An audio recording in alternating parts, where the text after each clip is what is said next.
attracted may ascend the marriage platform to pledge their lives together. But what if there is merely a simple affection, and others, like myself, also share feelings for the same individual? Yao Pu's expression reflected her realization of the situation, and she promptly pointed to the stone platform on the right. Proceed there to resolve it. That platform was known as the combat stage. The primordial world is not as tranquil as the confines of this Bagua city. It is a realm where the strong devour the weak. Since you all are destined to traverse the vast expanse of the primordial realm, you must first adapt to this principle. Therefore, combat and engagement are necessary. The throng of thousands below was momentarily taken aback, exchanging bewildered glances. A duel for engagement?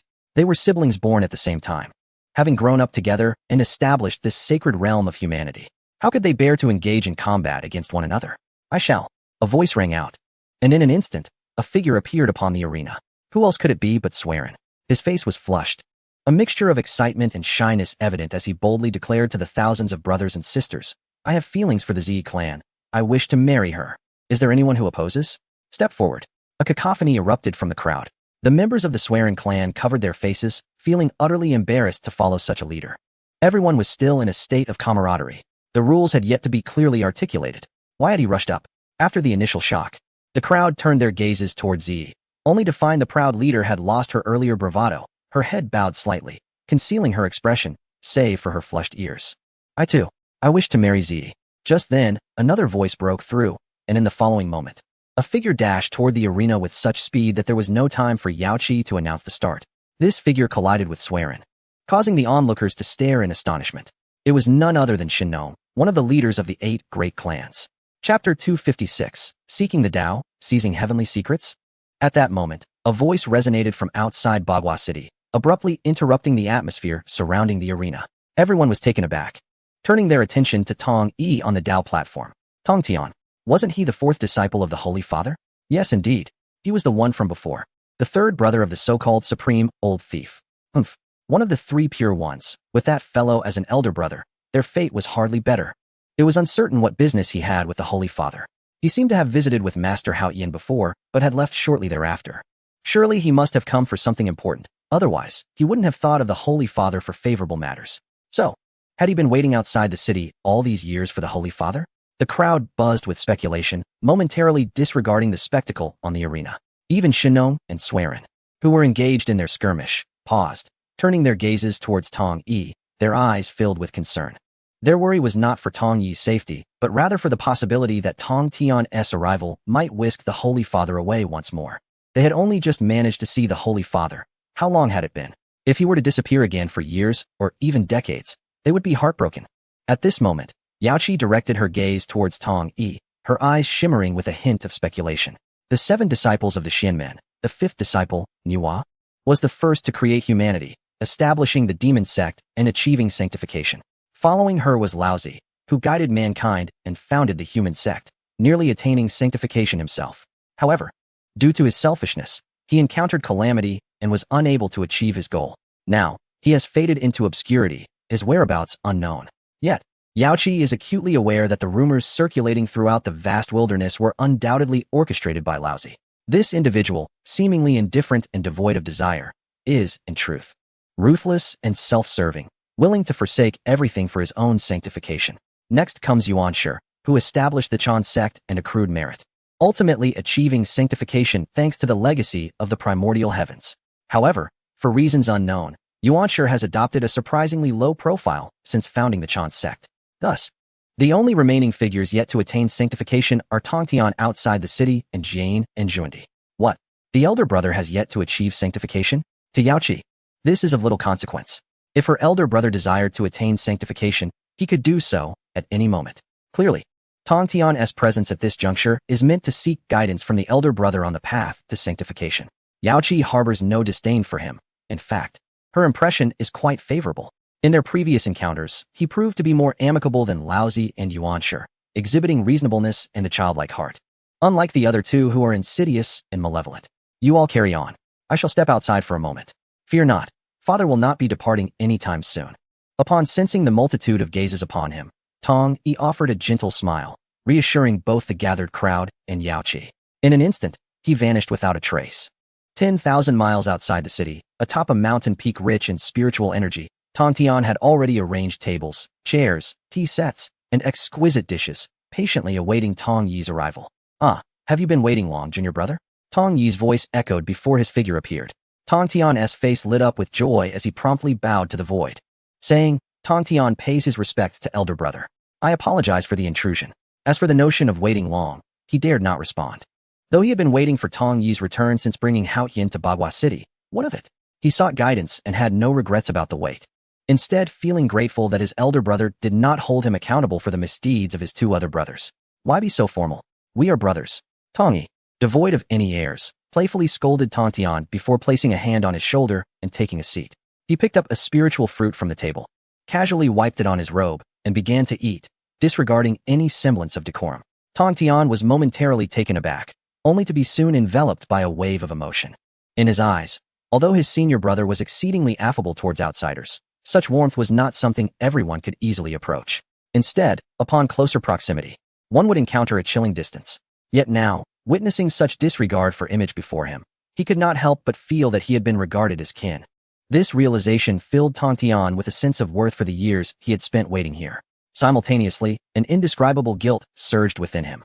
He did not immediately take a seat, but once again bowed deeply to Tong Yi, imploring, "Please forgive me, esteemed senior brother."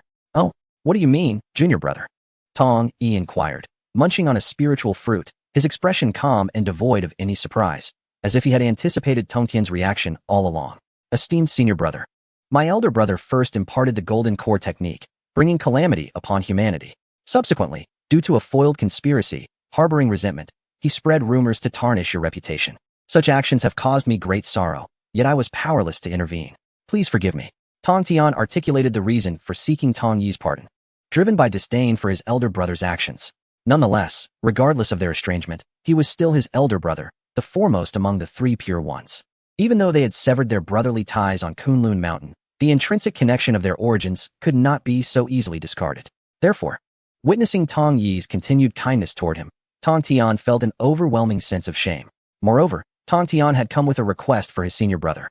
If he did not clarify these matters first, how could he possibly proceed with his entreaty? Unlike Laozi and Yuanshi, he could not condone the malevolent acts committed for the sake of sowing discord within humanity, nor could he tear apart their bond over the treasures of Kunlun Mountain. He still held on to his dignity. "Oh, so it is about this matter.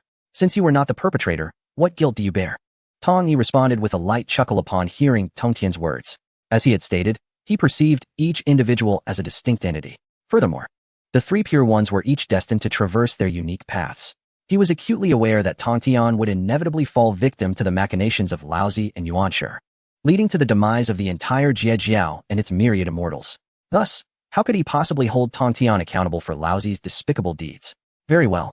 I have already stated that there is no need for such formality among brothers. Please, take a seat. Speak freely about your matters," Tong Yi finally said, raising his hand to assist Tong Tian in standing upright. Noticing that he remained bowed and with his head lowered, he promptly pushed aside a chair and chuckled. "Currently, our master is in seclusion. As the eldest disciple, it is only natural for me to guide my fellow brothers and sisters in his stead and to alleviate their doubts. Speak, what troubles you?"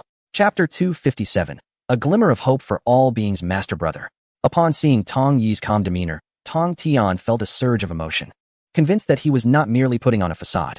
Before he could articulate his concerns, Tong Yi preemptively offered words of wisdom, providing him with a substantial opportunity to seek enlightenment comfortably.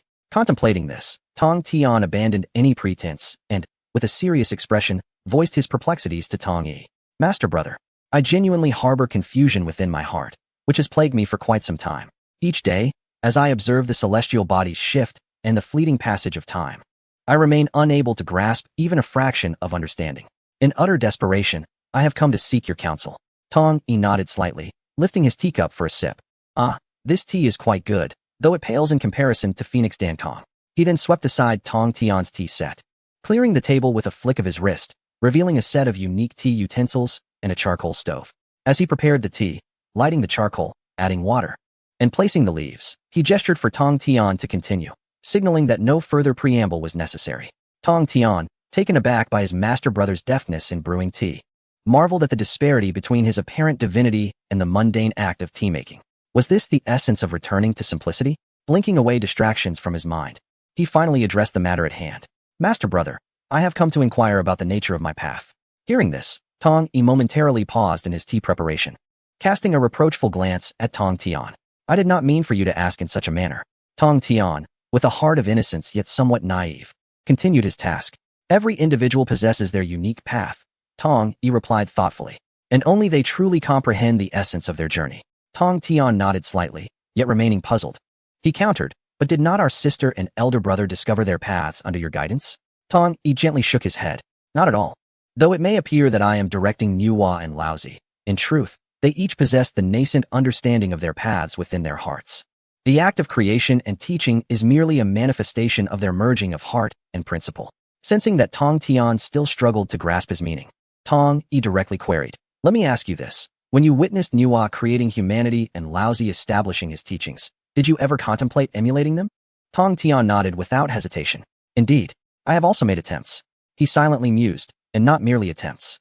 Do not speak of him being so closely tied to the primordial beings of Nuwa and Laozi. As far as he knows, after Nuwa and Laozi consecutively succeeded in acquiring the power of virtue, countless formidable beings across the heavens began to emulate them. Yet the outcome was evidently clear. None succeeded. Tong Tian began to comprehend what his senior brother was about to express, and thus recounted the process. Initially, the junior brother observed the junior sister gaining merit from creating humans and pondered whether he too could forge a new race.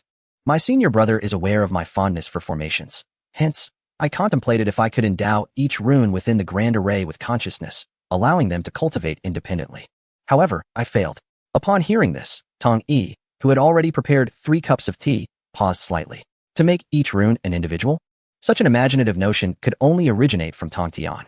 So, have you ever contemplated establishing a doctrine akin to your 2 elder brothers? After gently blowing on the tea, Tong Yi took a sip. Instantly, his palate was graced with a delightful fragrance. At his physical realm, he was naturally untroubled by the temperature of the tea. The key lies in the moment when the tea is sufficiently cooled, as it is the sweetest. Upon hearing the question, Tong Tian licked his lips slightly and lifted his cup for a sip. The moment the tea flowed down his throat, his eyes sparkled. He glanced at the teapot and then at his previous tea set, finally comprehending why his elder brother insisted on using his own tea. Yet, he remained preoccupied with his own path to enlightenment and remarked, that is precisely the dilemma. The junior brother truly does not know what doctrine to establish. After much thought, he still found himself at a loss. Observing that their conversation had reached a pivotal point, Tong Yi silently acknowledged the difficulty and began to guide him. Consider this. Your elder brother established the human doctrine to educate humanity and attract them into the fold. Your second brother established the doctrine of exposition to elucidate the heavenly mysteries for all races, inviting the exceptionally gifted among them to join. And your junior sister, she founded the demon doctrine, inviting others to transform into demons. Have you ever wondered if these ideas emerged from thin air? Tong Tian was momentarily taken aback upon hearing this, only to see Tong Yi shake his head and continue. No. Your elder brother established the human doctrine because he recognized the value of humanity, knowing that they would undoubtedly be extraordinary in the future. The intent behind establishing the human doctrine stems from his personal desires and his true nature. Tong Tian could not help but nod in agreement. Many assume that his elder brother cultivates the path of supreme detachment, devoid of emotions and desires. Yet, as a brother who shares the same roots as Laozi, he is acutely aware that Laozi's desires are the most profound among the mighty beings of the heavens. Otherwise, how could he contemplate cultivating the path of supreme detachment? For his desires run as deep as the ocean. Were it not so, how could his elder brother have been so muddled that even the benevolent corpses he severed harbored sinister thoughts? They dared to impart the golden core technique to humanity right beneath his elder brother's nose. The reason lies therein.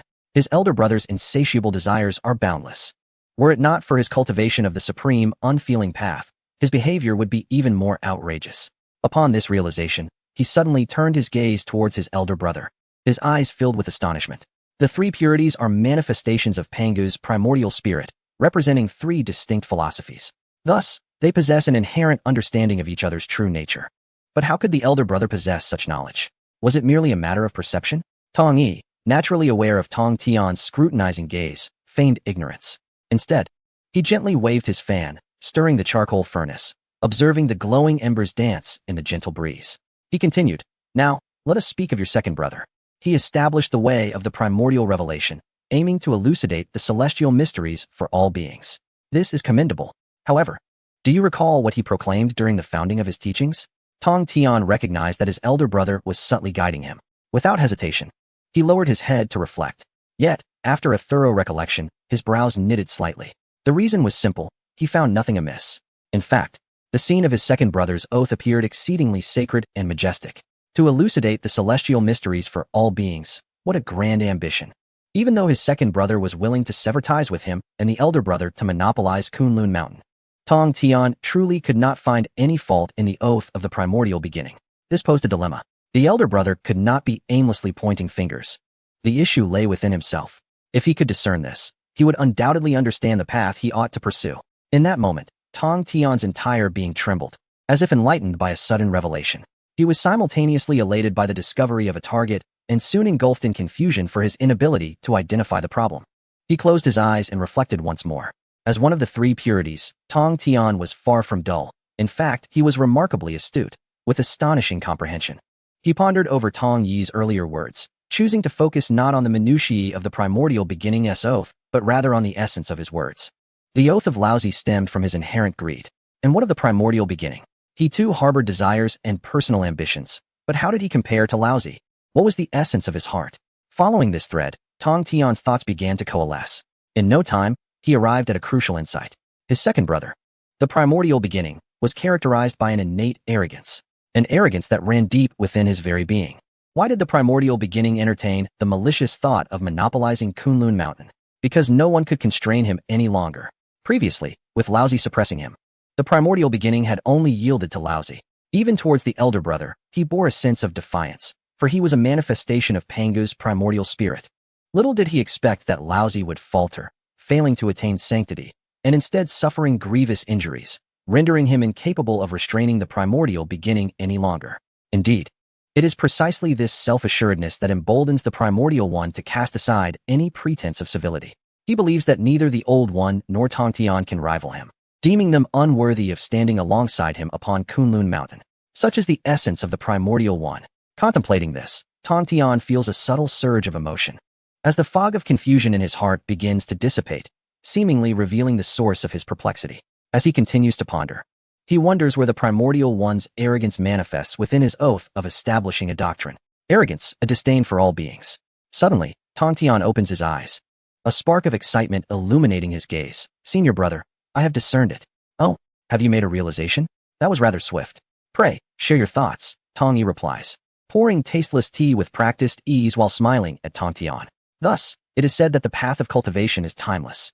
Although it may appear that Tong Tian has merely been contemplating for a moment, in reality, Tong Yi has already prepared several brews of tea. Yet, Tong Yi finds no monotony in the task. Seated on a colossal rock at the mountain's peak, he delights in the scenic beauty while brewing tea over charcoal. Engaging in activities he cherishes, how could he find it tedious? Guiding Tong Tian becomes a natural endeavor for him. Tong Tian, however, does not dwell on this. He fears that the thoughts he has just conceived may vanish. He hastily articulates, the primordial one is inherently proud, looking down upon all beings. Even in the act of establishing his teachings, his oath is riddled with contradictions. The initial part speaks of elucidating the true essence of the heavenly way for all beings. Yet, the latter half stipulates that only those with exceptional talent are to be accepted as disciples. Is this not a contradiction in itself? Those of exceptional talent are inherently endowed with good fortune. Even without guidance, their future is unlikely to be bleak. But what of those lacking in talent? Those with diluted bloodlines? What fate awaits them? As he speaks, a complex expression crosses Tong Tian's face. He gazes down at the mountains below, his eyes shimmering with compassion, pity, and indignation. His tone, unconsciously charged with emotion, rises. They are already at a disadvantage, devoid of esteemed mentors to guide them. Ultimately, they are left to perish on their quest for the path. They either become the prey of others, or their lifespans dwindle, their vitality extinguished. What then is the purpose of our establishment? What is the significance of our ascent to sanctity? What meaning lies in elucidating the heavenly way for all beings? What purpose did Master S3 teachings at the Purple Cloud Palace serve? At this, Tong Tian rises, moving to the edge of the colossal rock, his gaze penetrating as he surveys the mountains below. In that moment, his vision traverses countless realms of time and space, witnessing resolute individuals who, despite their unwavering determination, have found no fruition in their pursuit of the path. Witnessing them kneeling before the feet of lesser clans for a fragment of a cultivation method, bartering their dignity for the pursuit of power, observing their relentless journey across continents and oceans in search of enlightenment, yet still unable to escape the clutches of mortality. seeing them engage in brutal conflicts over a mere spellbook, ultimately meeting their demise in the wilderness, all perishing on the arduous path of seeking truth.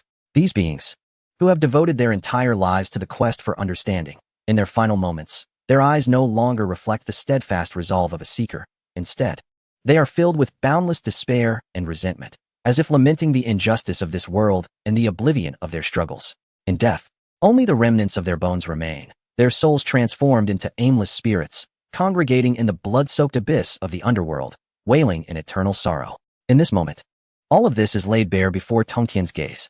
His eyes brim with tears, his heart heavy with melancholy and indignation. If the primordial essence seeks to elucidate the true meaning of the heavenly path for all beings, why can it not accommodate those who genuinely seek? He muses, troubled by the realization that he had previously overlooked the existence of these seekers. He had stood in this very spot, pondering for what seemed like an eternity, yet was consumed by thoughts of his own path to enlightenment, failing to see these souls beneath his feet. Are they not the very essence of my journey? I understand now. Senior brother, I have finally grasped it. My path is intertwined with theirs. Tong Tian exclaimed, suddenly raising his hand to point down the mountain. He turned to look at Tong Yi, his face flushed with excitement, declaring, "It is these beings who, despite exhausting their lives in pursuit of the great Tao, possess an unwavering spirit. I could not see them before, but now I do. I shall establish a doctrine for them. I will carve out a sliver of hope, granting them the opportunity to cultivate and survive. I will ensure they do not become lost souls." Upon hearing Tong Tian's impassioned declaration, Tong Yi set down his teacup and nodded with a gentle smile of approval. Well said. The insight he had imparted had finally illuminated Tong Tian's understanding. Thus, the path of Tong Tian was destined to flourish. As Tong Yi's words lingered in the air, a resonant hum suddenly echoed through the atmosphere. Tong Yi turned to locate the source of the sound, his eyes betraying a premonition of joy. Tong Tian, following suit, gazed in astonishment. For the origin of the sound was none other than the primordial purple chi emanating from his brow. A magnificent beam of violet light erupted from his forehead, accompanied by a series of thunderous roars. In this moment, even the primordial chi rejoiced in celebration of Tong Tian. It is done. My path has manifested. Senior brother, my purple chi has finally responded. Tong Tian exclaimed, one hand pointing to his brow, while the other clapped excitedly on Tong Yi's shoulder, laughing heartily. In his exuberance, he momentarily lost his composure, expressing the elation that had long been suppressed. How many years had it been? On the day of the banquet at the Western Kunlun Heavenly Pool, the ethereal resonance of Nuwa's primordial purple aura began to manifest. Tong Tian had long envisioned this moment day and night, and today, it had finally come to fruition. Chapter 258, The Maidens of Nuwa's Palace, Xiantian Fire Phoenix. Emperor Jun and Tai have come to seek an audience with the esteemed lady. Before Nuwa's palace, Emperor Jun and Tai assumed a posture of utmost humility. Yet, after the echoes of Emperor Jun's request reverberated, an unsettling silence enveloped the sacred and magnificent palace. Brother, is the lady perhaps indulging in an afternoon slumber? Tai queried, raising his head in confusion, only to feel a surge of trepidation and promptly bow once more. Upon hearing this, Emperor Jun nearly chastised Tai. Such formidable beings rarely indulged in slumber. How could a saint do so? Yet, perhaps there was a chance. Maybe after attaining sainthood, one could find existence rather mundane. Endless years without the discovery of new paths, prompting a moment of repose.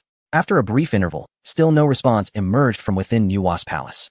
At last, Emperor Jun could no longer contain himself and called out again, bowing deeply. Disciple of the demon sect, Emperor Jun Tai humbly seeks an audience with the Holy Mother. This time, he adjusted his address, clearly stating his status as a disciple of the demon sect, rather than a demon emperor or monarch, further lowering his demeanor. Boom. As his words faded, the grand gates of Nuwa's palace swung open with a thunderous sound. Before Emperor Jun Tai could lift his gaze in joy, a melodious voice resonated first. This is the sacred ground of the saints. No clamor is permitted. That voice is unfamiliar. It is not the Holy Mother. Could there be others within Nuwa's palace? He pondered. Indeed. Even the Tao ancestor Han Jun had the two celestial youths Yao Qi and Hao Yin. It was entirely plausible that after Nuwa established her sacred ground, she might have transformed beings into maidens in service. Lost in thought, Emperor Jun Tai instinctively looked up, and in that instant, both brothers were left speechless. Beneath the archway inscribed with Nuwa's palace, a striking figure gazed down upon them with regal grace. Clad in a fiery red gown, adorned with golden phoenixes that danced amidst her attire, she radiated an intense warmth. Her porcelain complexion was unmatched in beauty, ranking her among the most stunning beings of the primordial world. If one were to enumerate the beauties of the primordial realm, Nuwa and Hutu would undoubtedly share the first rank, with the likes of Zhuangmu and Xianin following closely behind. Yet, the breathtaking maiden before them was worthy of a place in that esteemed company. However, these considerations paled in significance compared to the overwhelming hostility emanating from her. Tai felt bewildered. He had certainly never encountered such a celestial beauty before, or he would have remembered, since he had never seen her. Why did she harbor animosity towards them? Yet, he dismissed the concern. He found her captivating. The elder brother has already found his companions, Changshi and Shiha, and has begun to urge him to settle down. Yet, he has always felt that there are no celestial maidens in this world who could captivate his heart. Nor has he encountered any fated connection. However, the moment he laid eyes upon this woman today, Tai felt as though his heart had been tightly grasped, causing it to beat uncontrollably faster. This involuntary reaction ignited a fervent light in his gaze. Meanwhile, Emperor Jun was taken aback, initially bewildered. But as his gaze fixed upon the woman's attire, a new speculation arose within him. He sighed inwardly but still performed a respectful bow. Addressing the woman in red, Emperor Jun pays his respects to the celestial maiden. May I inquire as to your name? The woman in red met his gaze with a cold smile, clearly aware that Emperor Jun had discerned her identity. Without pretense, she stated, I am Jin Ning, a handmaiden of the sage, hailing from the Phoenix clan. Upon hearing this, Emperor Jun displayed a resigned expression, while Tai's pupils constricted in surprise. You are the current clan leader of the Phoenix clan, Xiantian Huofeng? Tai exclaimed, astonishment etched across his face as he regarded Jin Ning. The name Jin Ning was already familiar to both Emperor Jun and Tai. This woman was indeed the reigning leader of the Phoenix clan. Though the Phoenix clan had suffered devastating losses during the Longhan calamity, nearly obliterated, whispers of their existence still lingered. Among these was the current leader of the Phoenix clan. Since the demise of the three divine beasts and their clan leaders during the Longhan calamity, the Phoenix clan had fallen into utter decline. Without a leader, their fate would be sealed in oblivion, necessitating the selection of a new clan leader. Among the prodigies of this generation of the Phoenix clan, only two could be deemed exceptionally gifted, standing above the rest. One being the Xiantian Huofeng, Jin Ning, and the other, whom Emperor Jun and Tai were more familiar with, was the former demon master, Kuanping. This familiarity explained their awareness of the Phoenix clan's affairs. Indeed, Kuanping hailed from the Phoenix clan and possessed extraordinary talent. Yet he belonged to a branch of the clan, his bloodline exceptional but not pure. Although he could ascend to the heavens as a Peng or plunge into the seas as a Kuan, compensating for the shortcomings of the Phoenix clan. This very distinction rendered him an anomaly among them, ultimately not a true Phoenix. Consequently, the dwindling members of the Phoenix clan chose Xiantian Huofeng as their next leader. This was also the reason Kuanping departed from the Phoenix secret realm. Furthermore, Xiantian Huofeng's origins were indeed remarkable, being the sister of Yuanfeng Panhuang and the daughter of the Phoenix goddess.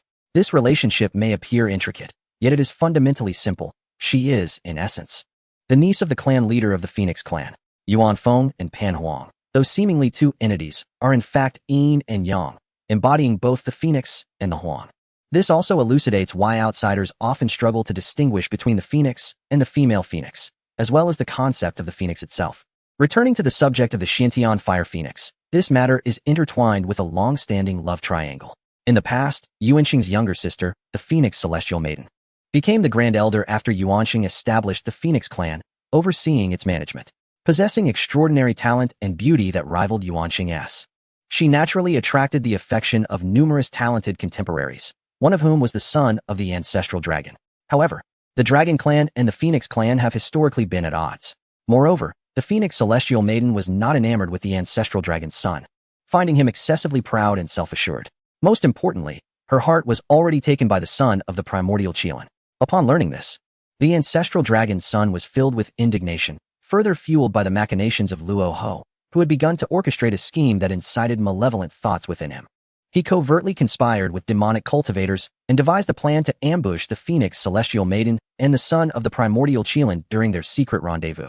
Ironically, it was the ancestral dragon's son who fell victim to betrayal by the demonic cultivators, ultimately being slain by the son of the primordial Qilin.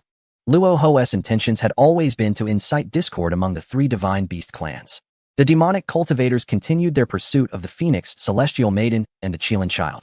Upon hearing of his eldest son's demise, the ancestral dragon was consumed by fury and ordered the extermination of both the son of the primordial Qilin and the Phoenix Celestial Maiden. Upon learning of these events, the primordial Qilin and Yuansheng, naturally protective, commanded their clansmen to thwart the Dragon Clan's advances, safeguarding both the Qilin Child and the Phoenix Celestial Maiden. Consequently, a conflict erupted among the three Divine Beast clans. The Phoenix Celestial Maiden and the Qilin Child were compelled to part ways temporarily, returning to the sacred land of divine beasts under the protection of their kin. During her return journey, the Phoenix Celestial Maiden was pursued by the Dragon Clan, sustaining grave injuries as she fled to the depths of the southern unextinguished Fire Mountain Range, where she encountered the primal essence of the Xiantian Earth.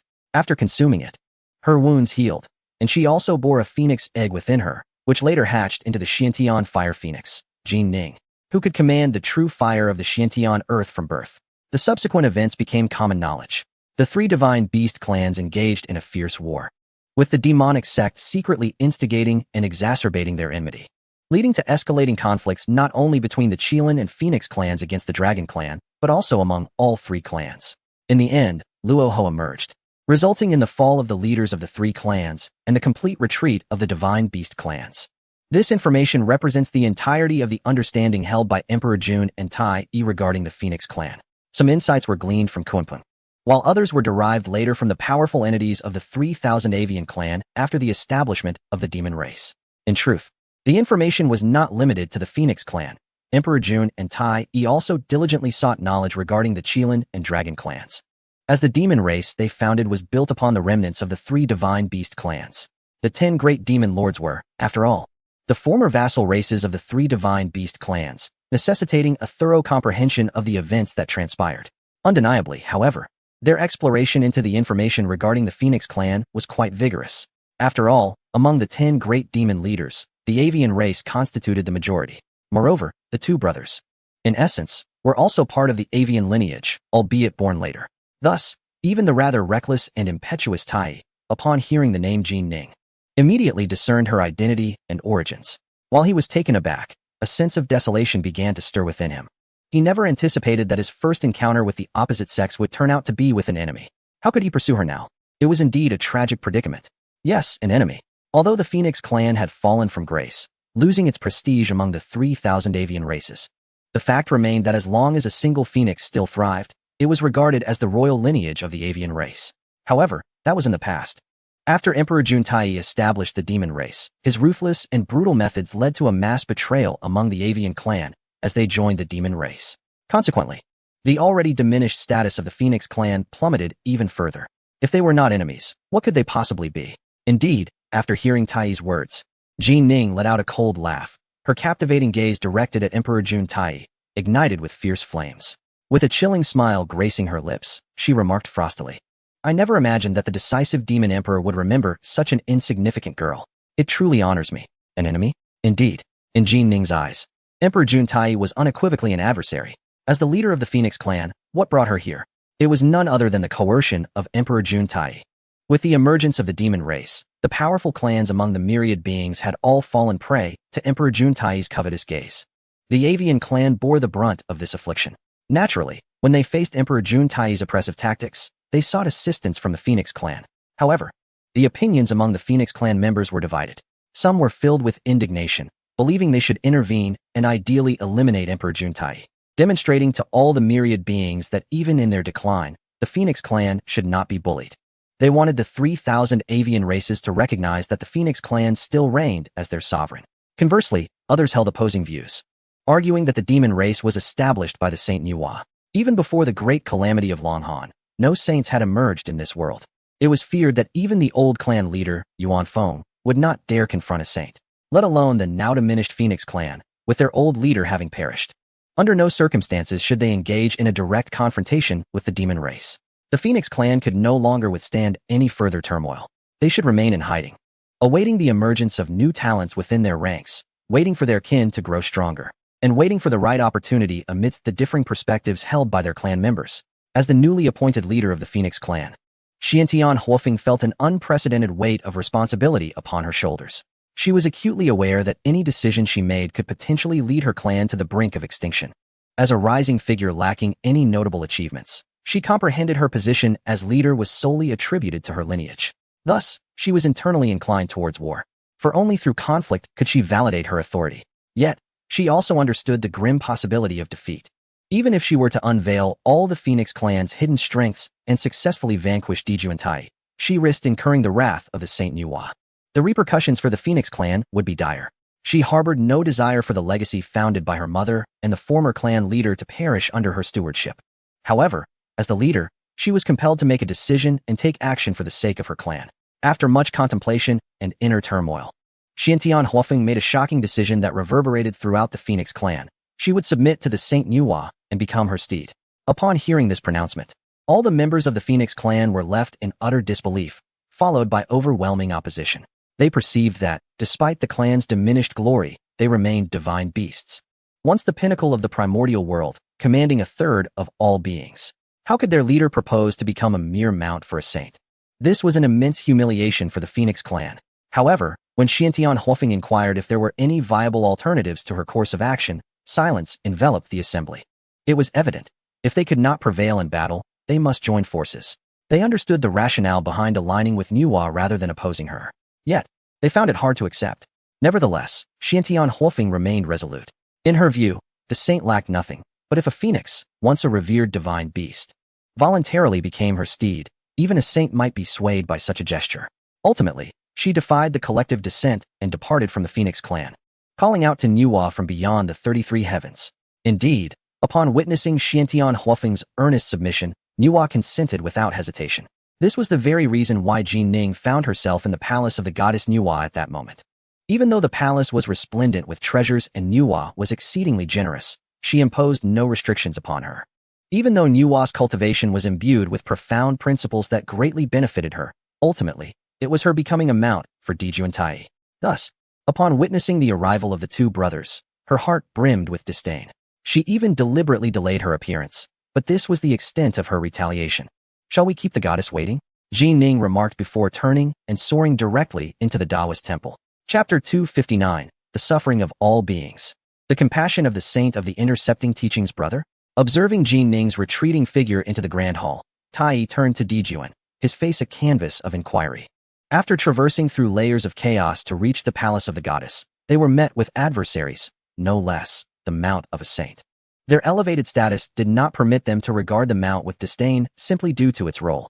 Did one not see how eagerly they approached to pay homage to the saint? The mounts of mortals and those of saints could not be compared.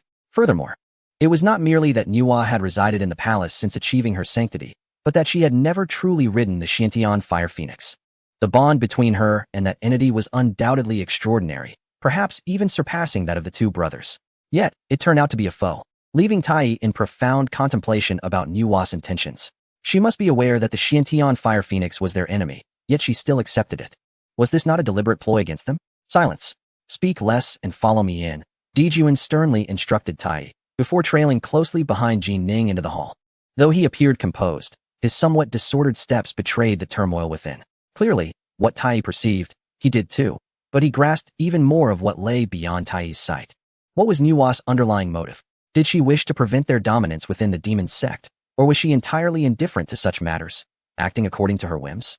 Dijuan dared not dwell on these thoughts. He knew he must quickly cultivate a closer rapport with the goddess and render himself of value. This realization sparked a twinge of regret within him for not inviting Fushi to accompany them. With Fushi as a bridge, his connection with Nuwa would surely deepen. Why had he not thought to invite him? It was because Dijuan had overanalyzed, fearing that reliance on Fushi might lead Nuwa to perceive his intentions as insincere.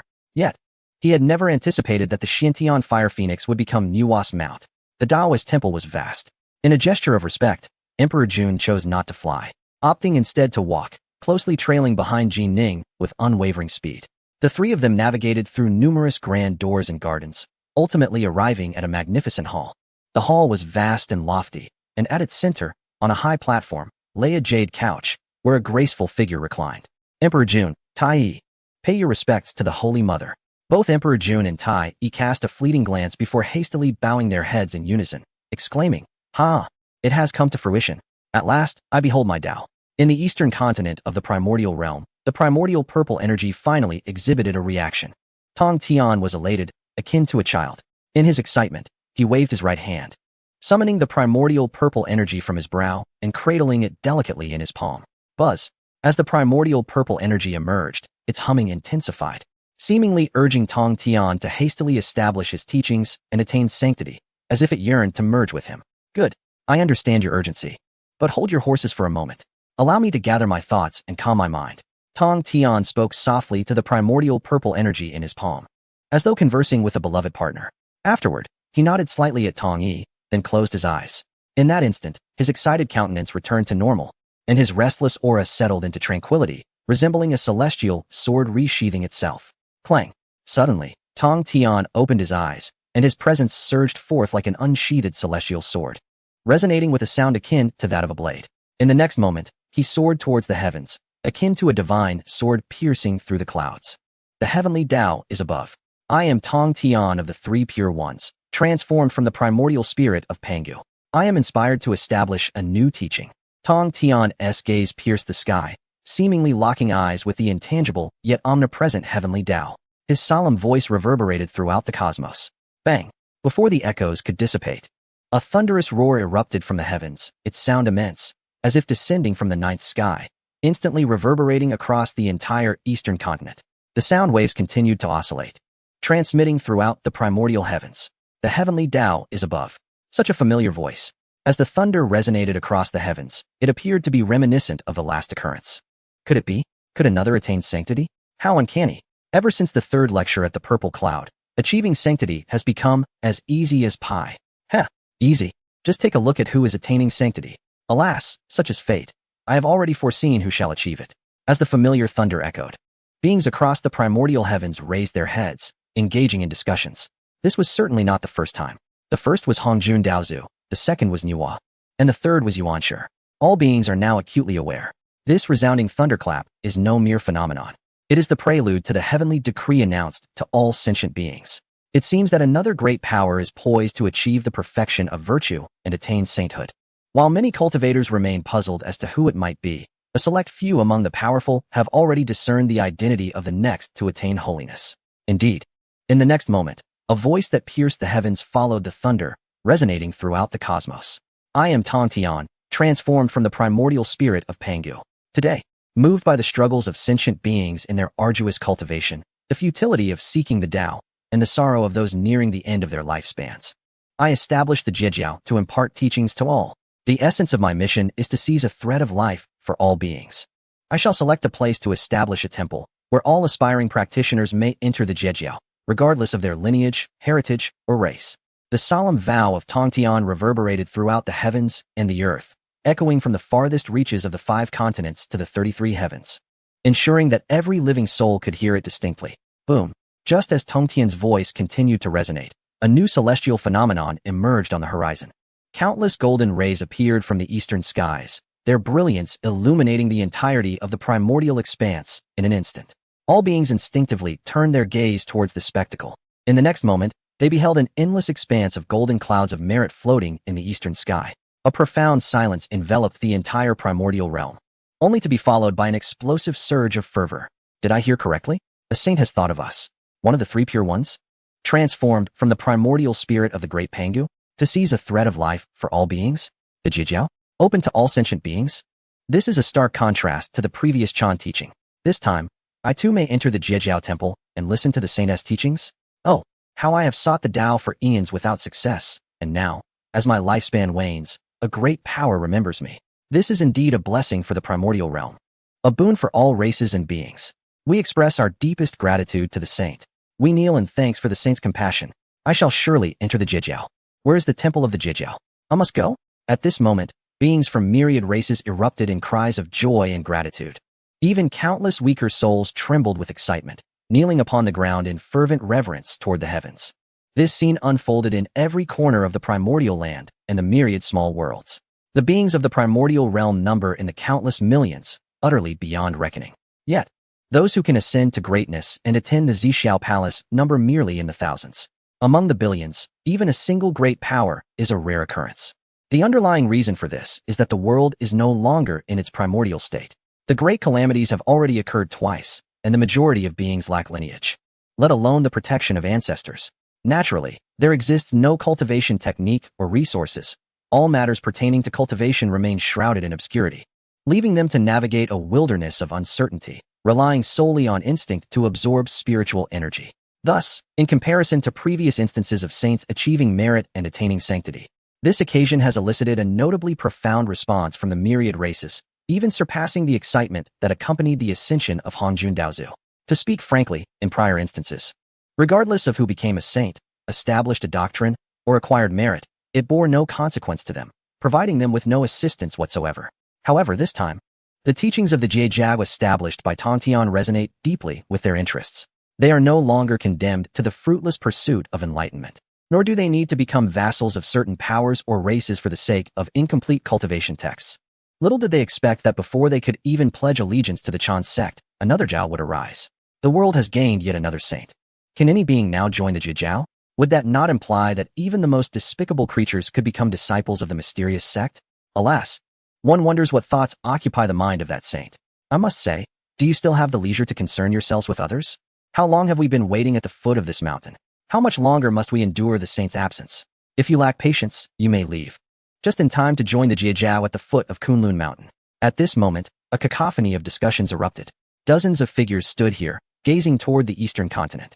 Each individual donned garments of exceptional quality, and the aura of vitality emanating from them testified to their noble lineage and extraordinary talents.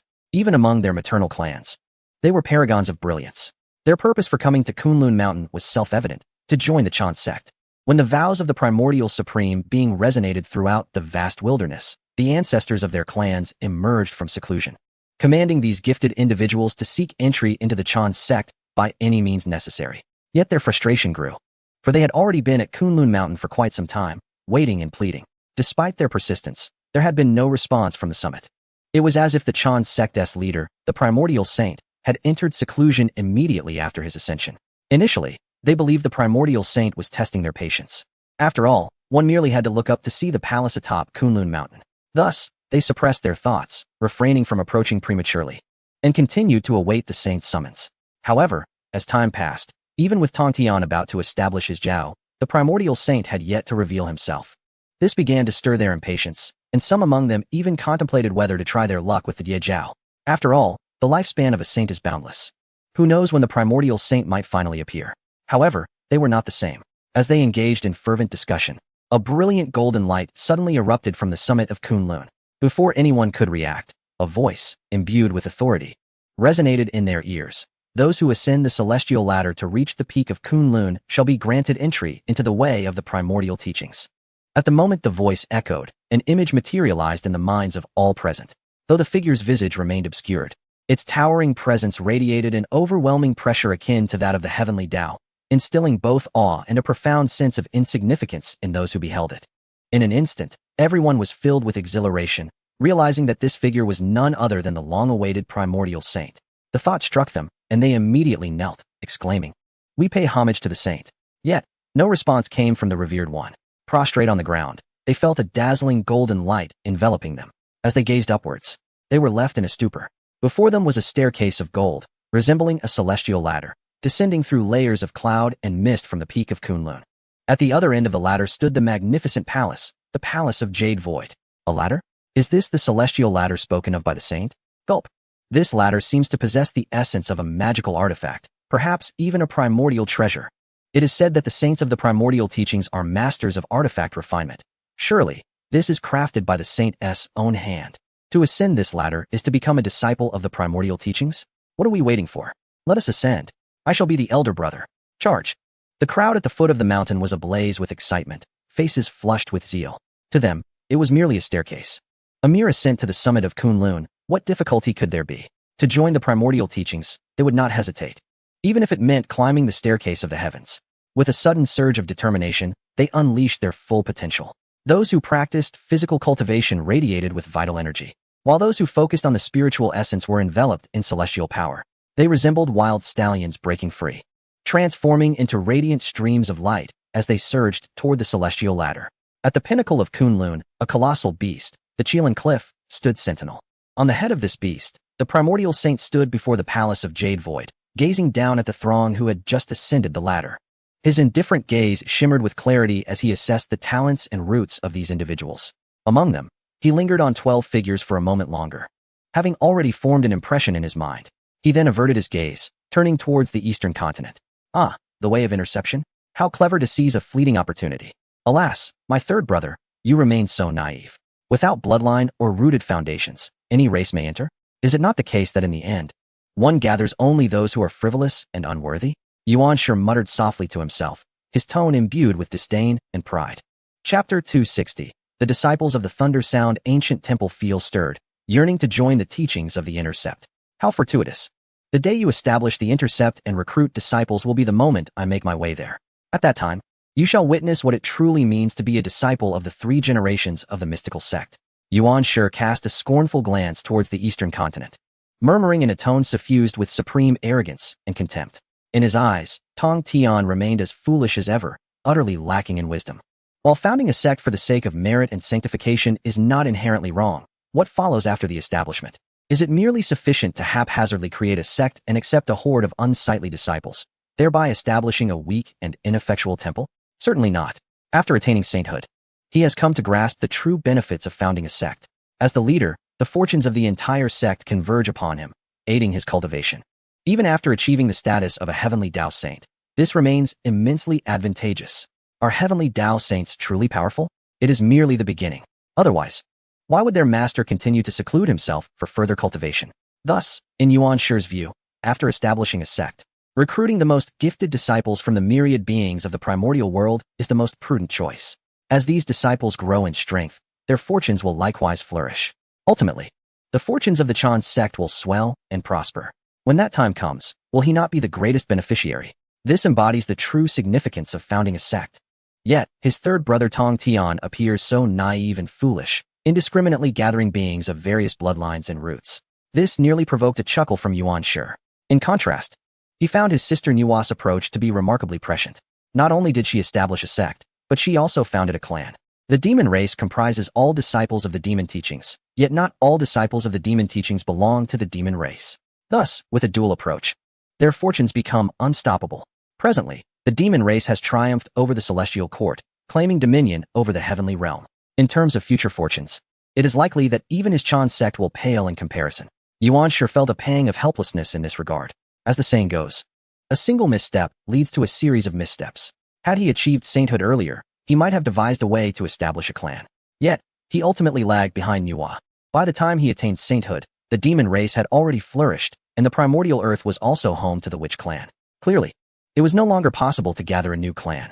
It seems he must adopt a more rigorous approach. A glimmer of cold light flickered, barely perceptible, in the depths of Yuan Shi's eyes, which harbored the essence of chaos. The wind and snow atop Kunlun Mountain seemed to freeze momentarily under that gaze. Striving for perfection, he resolved that each disciple recruited must endure countless tribulations without faltering, ultimately attaining the supreme fruit of enlightenment. Only by harnessing the flow of fortune can I lay a foundation for my teachings that is truly as solid as rock. This will enable the vast river of destiny to surge forth, allowing me to stand shoulder to shoulder with the formidable fortunes of the demon race. After speaking to himself, Yuan Shi's gaze slowly descended. His eyes did not rest upon the boundless sea of clouds in the Kunlun wonderland, but rather upon the very ground beneath him, the colossal cliff deeply embedded within the base of the Jade Void Palace, which is intrinsically linked to the entire main vein of Kunlun. The Qilin Cliff, during the long epochs that have nearly faded from the world's memory. His prolonged residence at the pinnacle of Kunlun, in seclusion, was not a choice made lightly. It was not out of a desire for solitude or a display of lofty ideals. The truth is, he found himself overwhelmed, genuinely occupied. The source of this relentless exertion required of him, even as a sage of the heavenly Tao, lay within the immense entity beneath him, the Qilin Cliff, formed from the remains of the primordial Qilin. His insistence on parting ways with his brothers, Laozi and Tongtian, to establish separate sanctuaries in Kunlun was driven not only by the fact that the Kunlun mountain range is the ancestral vein of all mountains, a convergence of dragon veins, teeming with spiritual vitality, making it the supreme location for imparting teachings. On a deeper level, a key reason, veiled from outsiders, was this extraordinary cliff beneath his feet, resembling a colossal beast in repose. It is crucial to understand that this is no ordinary cliff. This towering, rugged formation, with its skeletal contours and cloaked in millennia of moss and rock debris, is unmistakably the fallen remains of the supreme sovereign of the Qilin clan, who perished during the catastrophic calamity of the Dragon Han era. The colossal, indestructible sacred body of the primordial Qilin transformed into this very cliff. At first glance, the Qilin Cliff seems to have lost all divinity after countless years of erosion, its Taoist essence retracted, and its quintessence dissipated, reduced to a massive, ancient, ordinary stone base of Kunlun. Yet, this is far from the truth. The Qilin is the embodiment of celestial auspice. It encapsulates the blessings and tranquility of the world within itself. As the sole progenitor of the Qilin clan, the primordial Qilin carries the most primordial and pure essence of fortune in the vast cosmos. How immense and magnificent must this essence be? When it fell, this boundless, auspicious energy did not disperse into the universe as it wished, nourishing all things. Instead, in that final moment, the overwhelming resentment born from being schemed against by the demonic sect and defeated in the internal strife of the Beast clan became trapped within its corpse. This foul resentment, like the most insidious chain of confinement, sealed within the massive remains the vast reservoir of auspicious energy potent enough to sustain a flourishing great sect. For billions of years, this primordial essence yearned to be released, yet remained stifled, continuously corroded by the curse of resentment. The two forces have waged a relentless tug-of-war within this immortal sacred body, intertwining and permeating one another. A colossal and perilously formidable entity, imbued with transcendent creation, has emerged from the cadaverous essence. Thus, upon attaining the sanctity of a primordial sage, he refrained from hastily proclaiming his teachings or entangling himself in the inexorable causality of the cataclysmic era. Instead, he chose seclusion, opting to refine the Kirin Cliff. The establishment of the Jade Void Palace atop this cliff was no mere happenstance. His endeavor was to employ his boundless sage-like power, utilizing the celestial thunder of the Jade Purity as a hammer, the ethereal shadow of the Panga Banner as a blade, and the supreme might of a sage as a forge, to thoroughly refine the auspicious essence within the Kirin's remains. His goal was meticulous to the utmost: to strip away the bones and marrow. First, he aimed to eliminate the grievances that had entwined the corpse for countless eons. Next, he sought to incinerate the malevolent essence that had accumulated over eons, capable of tainting the primordial spiritual treasures with its obscured cadaverous aura. Furthermore, he endeavored to disperse the murky energies that coursed through the veins of the corpse like needles. Only then could he extract the purest primordial auspicious essence from the deepest, most primal core of the remains, guiding it forth as if carving a sacred canal, continuously channeling it into the earth's core of the Jade Void Palace. He aspired for the foundational roots of the palace to bask in the eternal blessings of supreme auspiciousness. This undertaking was intricate, perilous, and exceedingly complex to a distressing degree. A moment's carelessness could trigger a catastrophic explosion from the tumultuous grievances and chaotic auspicious essence trapped within the Kirin's remains. Not only would the Jade Void Palace suffer, but a significant portion of the Kunlun ancestral vein could also fall victim. The overwhelming wrath, once unleashed, could ravage vast swathes of life within Kunlun Mountain, precipitating boundless calamities. Even though he had attained the state of the primordial unity and wielded the treasures of creation, the refinement process demanded utmost caution, consuming more energy than the creation of an entire world. Since his sanctification, he had exerted countless efforts, and yet had only managed to refine about 30 to 40% of the Kirin Cliff. Deep within that imposing cliff, the howls of curses and grievances echoed like an unfathomable abyss, while boundless golden light struggled to break free. Were it not for the resounding oath of the celestial path, akin to a colossal bell reverberating against the intangible barriers of the Kunlun sacred realm, shaking the cosmos, the arduous and protracted refinement of the Kirin Cliff might have continued in silence. However, witnessing the impending sanctification of the celestial path, curiosity compelled him to pause the refinement and investigate the teachings being established. It was then that he discerned the multitude of seekers at the foot of the mountain. This inspired him to whimsically forge a celestial ladder as a means of assessment for those aspiring to enter his teachings. With this thought, his gaze shifted to the ladder, surveying the many practitioners eager to join his doctrine. Although this ladder was crafted casually, it was far from simple. It bore an invisible pressure. The higher one climbs, the greater the pressure one must endure. This trial tests both cultivation and treasures. With a modicum of strength, one can withstand the oppressive force and ascend. However, beyond the halfway mark on the heavenly ladder, various restrictions manifest. Those with insufficient bloodlines, flawed roots, or feeble spirits will be forcefully cast down by the invisible power of the ladder. This primarily assesses one's bloodline and foundational qualities. In the final phase, illusions will arise, testing one's perception and state of mind.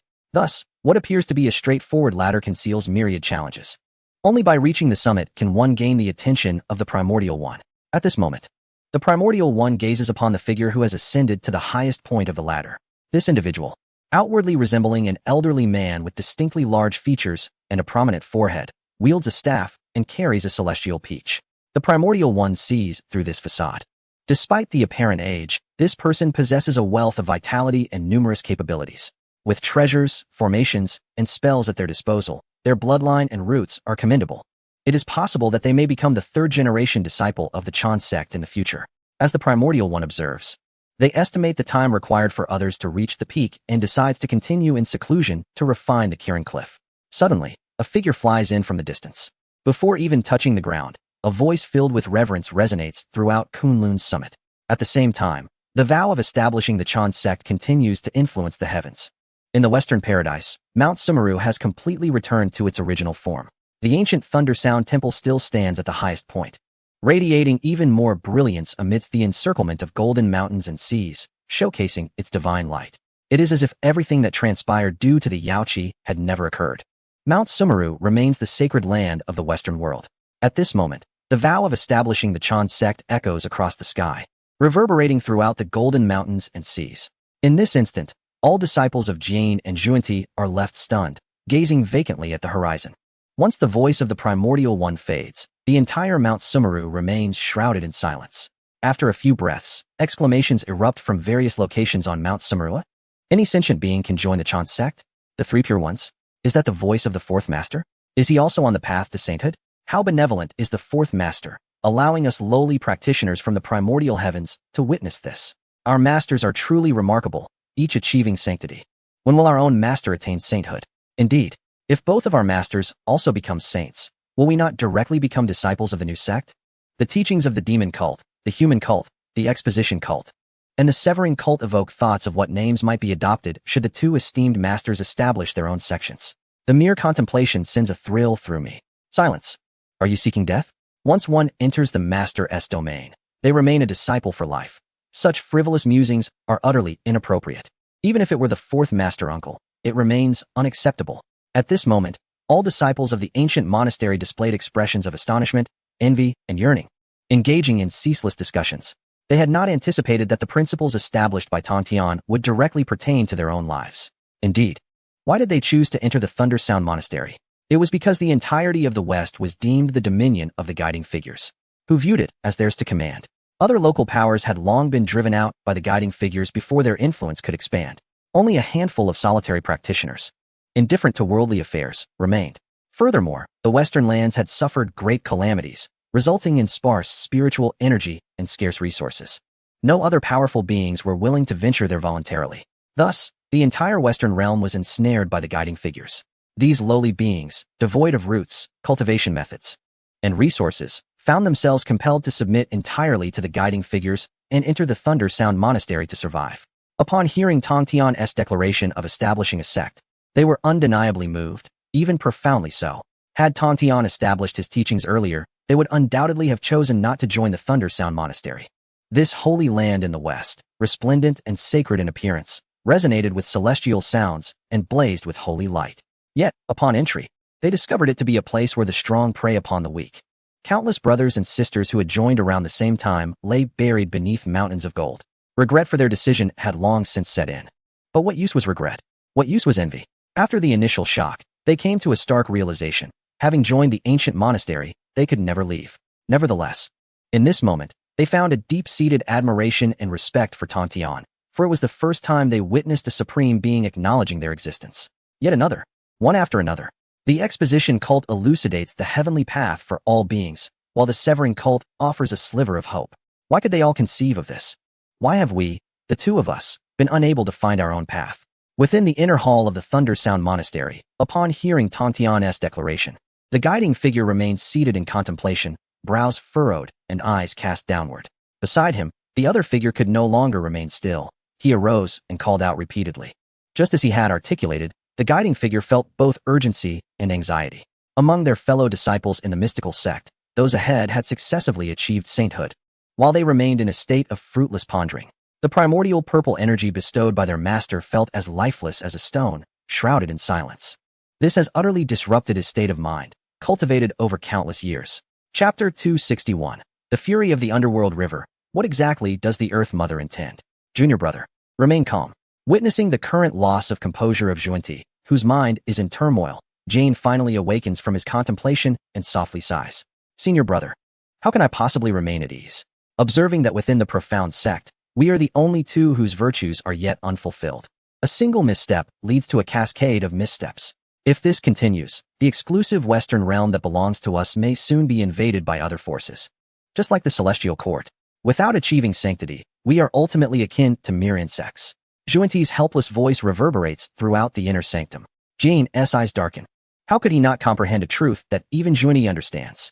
He is acutely aware that should their fellow disciples attain sanctity while they remain stagnant, it would not be long before the struggles among the saints would use them as mere pawns. And as those who have yet to achieve holiness, they would be utterly defenseless. As for the notion of saints cherishing the bond of brotherhood, Jane silently curses what camaraderie exists within the profound sect. After their master took on disciples, he withdrew into seclusion. The 7 disciples of the profound sect had barely formed their bonds before each returned to their own realms. Did they truly expect others to value the ties of brotherhood? Do you not see that even the second senior brother was cast down from the altar of sanctity? Was it not their eldest brother who struck? Moreover, their eldest brother has always held grievances against the two of them. Not long ago, due to matters concerning the Jade Pool, further enmity was forged. If this persists, their situation in the West would be exceedingly dire. The only solution to break this impasse lies in achieving sanctity. Contemplating this, Jane reflects upon the vow of establishing a doctrine previously uttered by Tong Tian and, for some unknown reason, a thought suddenly arises in his heart. Establish a doctrine? Why not emulate them and attempt to establish one as well? Yet the dilemma remains. They already possess the Thunder Sound ancient temple. The model of Mount Sumeru in the Western realm bears no difference from establishing a doctrine. If they are to establish a doctrine, what should it be to garner virtue? What should the essence be? Beneath the depths of the blood sea of the underworld, in the abyssal ocean of viscous and foul-smelling liquid, imbued with an endless aura of death and resentment, has reached a terrifying density and pressure capable of crushing, corroding, and assimilating ordinary immortals and deities in an instant. However, at the very center of this ocean floor, a vast and level expanse is forcibly isolated by an overwhelmingly powerful array of energy. A colossal energy shield, adorned with millions of intricate, twisted runes, stands like an inverted giant bowl, resolutely blocking the billions of tons of foul, bloodied water from entering. Within the shield, the light is enigmatic. Not the darkness one might envision, but rather suffused with a thick, scarlet crystalline radiance. Here stands a sprawling complex of palatial structures, each more bizarre than the last. None of these edifices are crafted from gold or jade. The walls, columns, eaves, and tiles are all composed of a peculiar substance known as the abyssal blood crystal, which has been nurtured in the depths of this blood-soaked sea for countless eons. These crystals are rugged and jagged, exhibiting a hue that ranges from dark crimson to near black. They have been forcibly shaped, stacked, and interlocked by some terrifying force to create the palaces. As far as the eye can see, an endless expanse of palaces stretches to the horizon, all constructed from these blood crystals. All light emanates in a swirling crimson glow. Immersed within this realm, one cannot help but feel an oppressive, bloodthirsty thrill deep within the soul. This is the core of the renowned lair of the ancestor of the underworld, the venerable lord of the Dark River. At this moment, a comparatively diminutive figure, akin to a bloodfish swimming against the current, traverses the immense protective formation beneath the overwhelming weight of the blood above. The shield flickers with a faint red light, instantly restoring itself as the figure crosses its threshold. As soon as the figure lands, it dares not linger for even a moment, promptly kneeling upon the vast blood crystal tiles, bowing deeply towards the central, most fearsome main hall. With a voice trembling with trepidation, it proclaims aloud, reporting, "Ancestor, the primordial witch, Hutu, remains steadfast on the banks of the blood sea. She has not moved an inch for several years. Her form is as solid as a boulder, and her gaze is akin to a bottomless abyss, perpetually watching over our blood sea, leaving us to wonder her intentions. I beseech the ancestor to render judgment." Before the report could completely dissipate within the viscous silence of the crimson light, a figure suddenly materializes before the main hall doors. So swift is his appearance that it seems he was always present, dressed in crimson robes. The only entities within the primal world who favor this color and are renowned throughout are the benevolent yet unfortunate Red Cloud and, of course, the Lord of the Blood Sea. However, while Red Cloud is a kindly elder, the present figure, the ancestor of the Dark River, is his polar opposite, tall and imposing. He wears a long robe of deep crimson. Indeed, he simply dons the robe, revealing his chest. The fabric billows without wind, its surface gleaming with a lustrous sheen. As the sleeves flutter, an invisible aura of lethality produces a jarring sound against the blood crystal tiles. His visage is strikingly youthful. His skin is unnaturally pale, devoid of vitality, yet as smooth as the cold moon reflected upon the blood sea. His brows arched elegantly into his temples, framing eyes as profound as an unfathomable blood abyss. A sound of extreme impatience and disdain escapes the lips of the Lord of the Dark River. Now, those so-called saints outside seem to multiply like mushrooms after the rain, one after another, as if they have arranged to gather and partake in the fruits of their labor. His blood-red gaze sweeps over the subservient figure kneeling on the ground, his words laced with deep scorn and a hint of anxious frustration. As if he had been cast aside by the relentless tide of time, the ancestral spirit found himself in a tumultuous state, utterly perplexed by the elusive path to enlightenment. While these others seemed to seize all the glory, yet, such trivialities aside, his tone suddenly shifted to one of severity, a palpable bloodlust emanating like a thick mist. Even the Earth Mother, ignorant of the celestial mysteries, dared to intrude upon my realm of the blood sea? What could her intentions possibly be? Has she lingered here for years, treating my blood sea as mere scenery for her amusement? How long must this continue? Clearly, for the river of the underworld, who relentlessly pursued the pinnacle of the path of slaughter, any unwarranted disturbance served merely to ignite the flames of his wrath. Yet, just as the fury of annihilation threatened to erupt, it was abruptly stifled upon encountering the name of Earth Mother, which held certain profound associations. A thought flickered in the depths of the river's uncanny visage. A rumor gleaned from a fragment of the blood god's essence. Earth Mother appeared to have an inexplicable connection with the enigmatic leader of the Xianmen. Seated within the Purple Sky Palace, contemplating this, a barely perceptible shadow passed through the river's features. Unbidden, memories from the past surged forth. Recalling a moment in the Purple Sky Palace, where that being had casually laid a hand upon his shoulder. In that fleeting contact, there was no physical harm. Rather, it felt as though his very essence, from corporeal form to spiritual core, had been obliterated, as if cast into the grinding wheel of time, extinguished in a mere breath. That overwhelming sense of helplessness, that terror surpassing the bounds of life and death, lingered like a festering wound, deeply embedded within his soul. Earth Mother, Hun Yuan, curse it. Once again, the specter of Hun Yuan. It was this faint shadow, rooted in the soul, that evoked a primal fear of Hun Yuan, now cascading over him like a deluge of icy water, momentarily tempering the infernal flames of his unquenchable rage. Though still irked by the disturbance of his seclusion, the impulse to emerge and crush her was firmly suppressed. Yet how could this pent-up frustration be released? A cold, suppressed snort of anger escaped him. The river of the underworld cast a glance ahead. The crimson, otherworldly sleeves of his robe appeared to flutter nonchalantly. There was no cataclysmic explosion, no anguished cries. The subordinate who had come to report had barely a moment to react. In an instant, his entire being, including his soul's imprint, disintegrated and vaporized under that silent flick. Not a trace remained, save for a handful of warm, ethereal blood mist.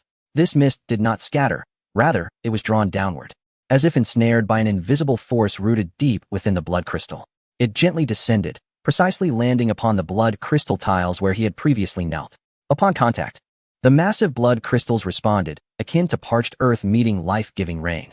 Their crystalline patterns suddenly glimmered with vibrancy. As they absorbed the blood mist, the color of the blood crystal appears to have deepened, becoming more vividly red and eerily enchanting. Ah, this is indeed more tolerable. Ignoring the strange crimson glow that swirls after the blood crystal has feasted, Ming He's taut expression relaxed slightly. It seemed as if the oppressive restlessness within his chest had been partially released, forced out alongside the nourishment transformed from his subordinates. The violent turmoil in his blood-red eyes diminished somewhat, replaced by an even colder, more sinister chill. He could not find peace in his cultivation unless he drove away the presence of the Earth Mother by the blood coast. With this thought, Ming He's figure flickered momentarily before he swiftly traversed towards the surface of the blood sea. In the blink of an eye, he had penetrated the depths of the crimson waters, silently hovering about 10 feet beneath the surface. The thick, scarlet sea enveloped him, and his presence was reduced to an utter stillness. He resembled a cold, blood crystal reef emerging from the ocean floor, radiating no trace of life. His gaze, akin to two invisible bloodlines, precisely pinned on the motionless figure by the coast, as if personified Earth itself. Ultimately, he refrained from directly confronting her, as the shadow of apprehension towards the supreme beings of the Xianmen compelled him to adopt a cautious approach, stealthy observation. He needed to unravel the mystery of the Earth Mother's obsession with his blood sea, which had persisted for years without faltering. However, what Ming He never anticipated was that this act of observation would cause several years to slip away in an instant. The cycles of day and night in the primordial world continued unabated. The blood sea remained in a perpetual churn, with one constant: the Earth Mother standing steadfast on the blood coast. She maintained her stance, her gaze profound, quietly fixated on the blood sea. What further stoked the flames of unnameable ire within Ming He was that while she watched, her visage, imbued with the essence of earth, often bore an unmasked expression of compassion, pain, and sorrow, as if witnessing a tragic play unfolding upon his blood sea. This expression was incomprehensible to Ming He, and he had no desire to understand it. His blood sea, since the great Pangu split the heavens and the earth, embodying all things and birth from the sediment of tainted blood, had always been thus. It was the abode of death, a repository of resentment. In his understanding, this was one of the foundational principles governing the workings of the primordial realm. Where was the room for compassion? His path of immortality was rooted here. He wished for the blood sea to grow ever vaster and more ferocious. As long as the blood sea did not run dry, he would remain immortal. Yet, the Earth Mother's expression of compassion continued to disturb Ming He's state of mind. Over the years, she had been watching, and he had been pondering. Yet, despite his efforts to unravel the mystery, he could not fathom what the Earth Mother truly perceived within the blood sea. Moreover, it is something that even I, the river of Hades, cannot perceive. Boom. At that moment, the river of Hades could no longer contain himself. He ceased to suppress his aura in the slightest. An immense pressure erupted violently, surging forth from beneath the ocean's surface. In an instant, towering waves of crimson rose, propelled by his soaring figure, akin to a collapsing mountain of blood, soaring into the heavens. The entire blood sea of the underworld trembled violently. Amidst the surging sea of blood, a figure, as demonic as it was enchanting, emerged, treading upon the waves. Fellow Taoist Hutu. The river of Hades' icy voice resonated, carrying a forcibly restrained yet overwhelmingly murderous intent that echoed throughout the blood sea. His deep crimson eyes fixated intently on Hutu. His speech deliberately measured. You have lingered in my blood sea for quite some time, gazing upon this crimson expanse, yet remaining silent. As he spoke, his brow furrowed, evidently recalling the torment and frustration of years spent in anticipation and speculation. He felt like a fool, squandering years of his life, realizing he could have simply inquired much earlier. As this thought crossed his mind, the smoldering anger he had suppressed began to rekindle. He yearned to unleash a final exclamation. What exactly are your intentions? However, before he could utter those words, his gaze met Hutu's eyes, which were now raised. A tremor coursed through the river of Hades. For reasons unknown, in the depths of Hutu's gaze, he found not provocation or scheming, but a profound and weighty compassion. It was in that fleeting moment of connection that a thunderous revelation erupted within his mind. Accompanying the thunder was the visage of Hun Yuan, strikingly handsome and indifferent as the heavens, which manifested in his thoughts. This rendered his impending wrathful inquiry trapped in his throat. His lips involuntarily twitched, and the bloodthirsty flames roiling within him momentarily stilled. The once soaring tone of his voice experienced a subtle shift. What brings you here, esteemed friend? The river of Hades stifled his emotions, striving to maintain a calm demeanor. Upon hearing his words, Hutu's gaze, which had been dormant for many years, finally stirred. As if returning to awareness. I have encountered fellow Taoist Hades, Hutu replied, her voice imbued with sincere regret. And I felt an inexplicable pull that guided me to this place. I apologize for any disturbances I may have caused you. She adjusted her pale yellow garment, slightly bowing to the river of Hades in a gesture of respect. Yet, in truth, her words contained a falsehood. Her arrival in the blood sea of the underworld was not by some mystical intuition, but rather prompted by a former companion's guidance. Oh, cough, in truth, it is nothing of great consequence. Upon gazing at Hutu's exquisite visage and the sincerity of her apology, all remnants of resentment that had accumulated within the heart of Mingyi instantly dissipated.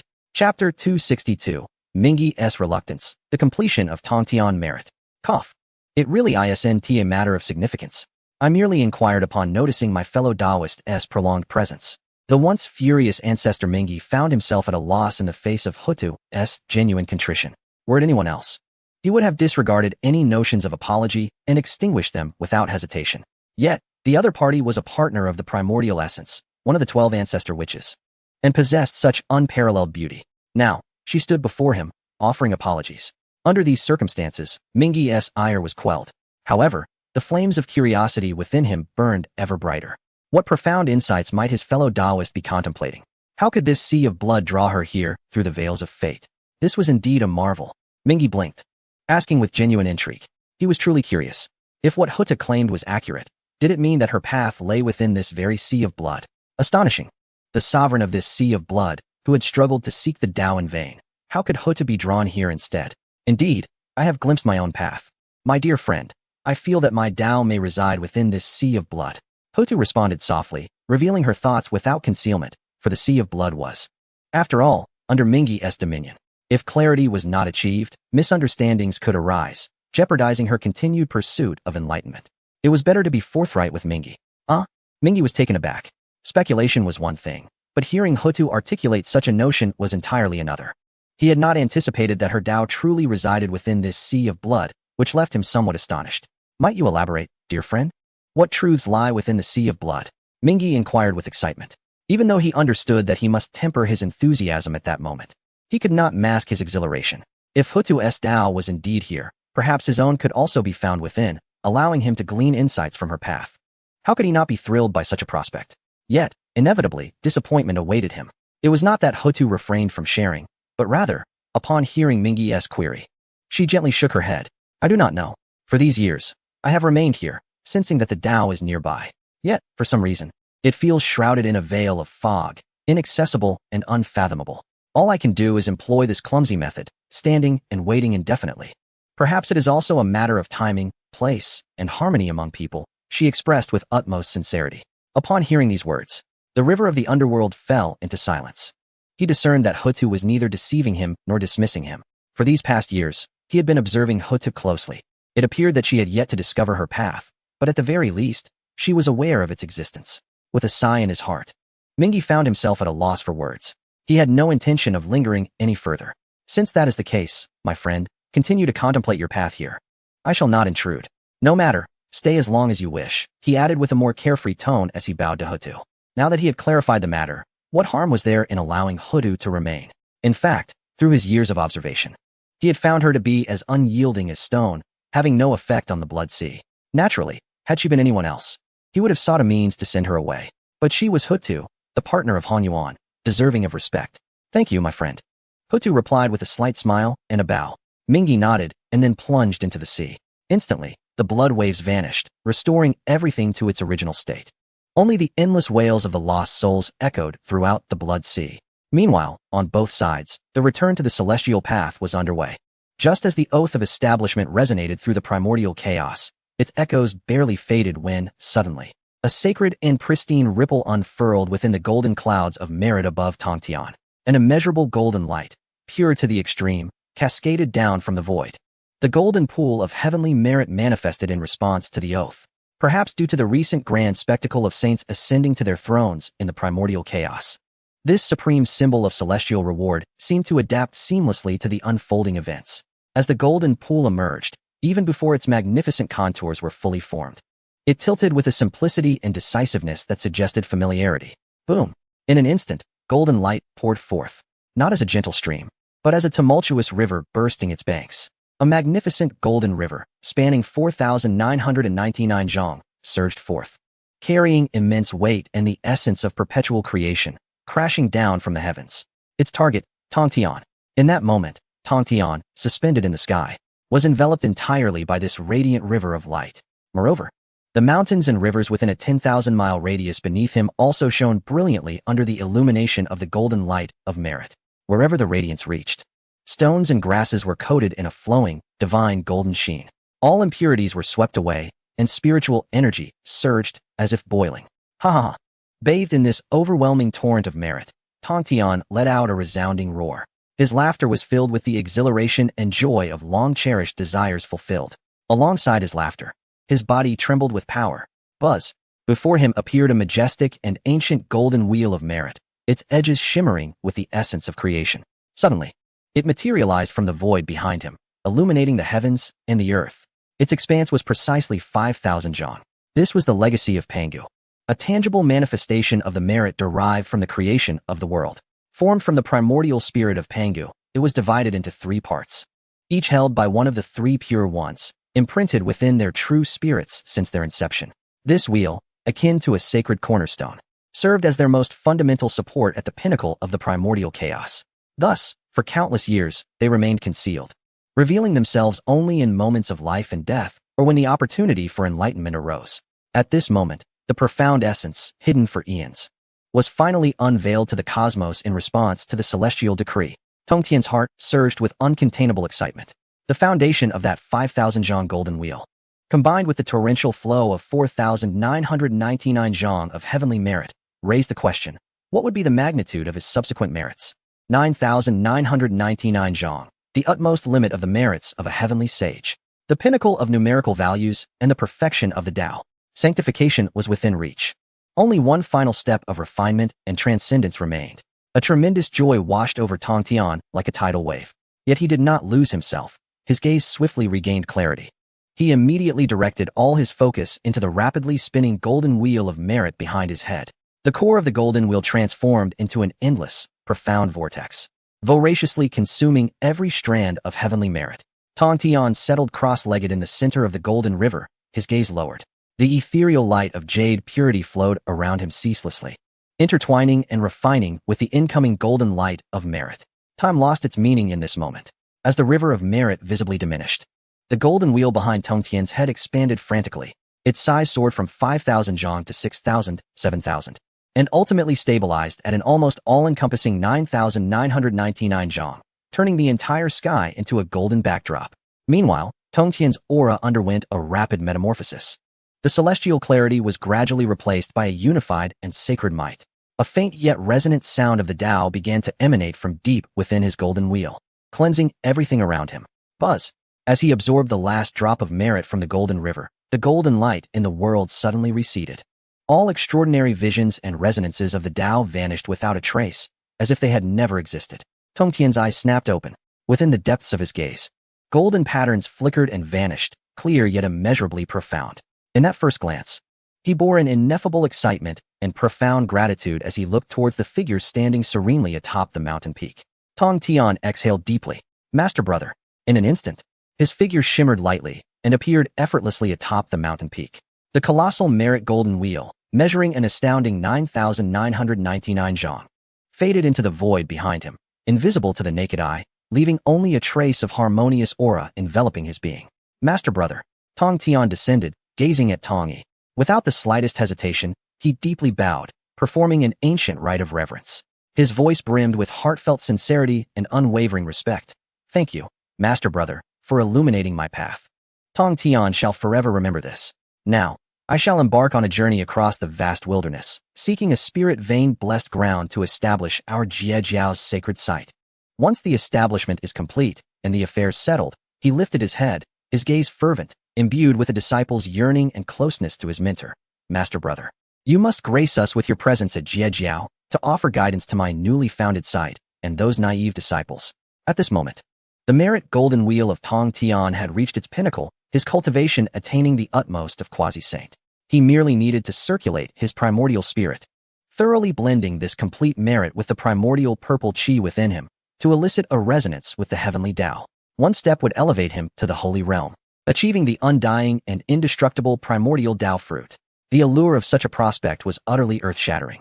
Yet, he suppressed this overwhelming impulse, which could drive all beings in the wilderness to madness, deep within his chest. The reason was simple and pure, yet resolute to the utmost. Master Brother Tong Yi stood before him. Would he dare to reveal the saintly might that surpasses billions of sentient beings in the presence of the one who bestowed upon him all these opportunities, wisdom, and pathways? Tong Tian could not commit such an act. In his heart, the saintly position was supreme. For the myriad beings, for the great powers seeking the Tao across the heavens. It was the ultimate goal, elusive throughout their lifetimes. But for this ethereal, seemingly tranquil Master Brother before him, the saint was merely a realm to be traversed. He understood well that if Master Brother wished, he could effortlessly step into that realm at any moment. Had it not been for Master Brother's unwavering guidance during his moments of confusion? Had it not been for Master Brother's insights when he struggled to grasp the path to enlightenment? Had it not been for Master Brother's profound understanding of the Tao and his selfless sharing? How could Tong Tian claim any merit?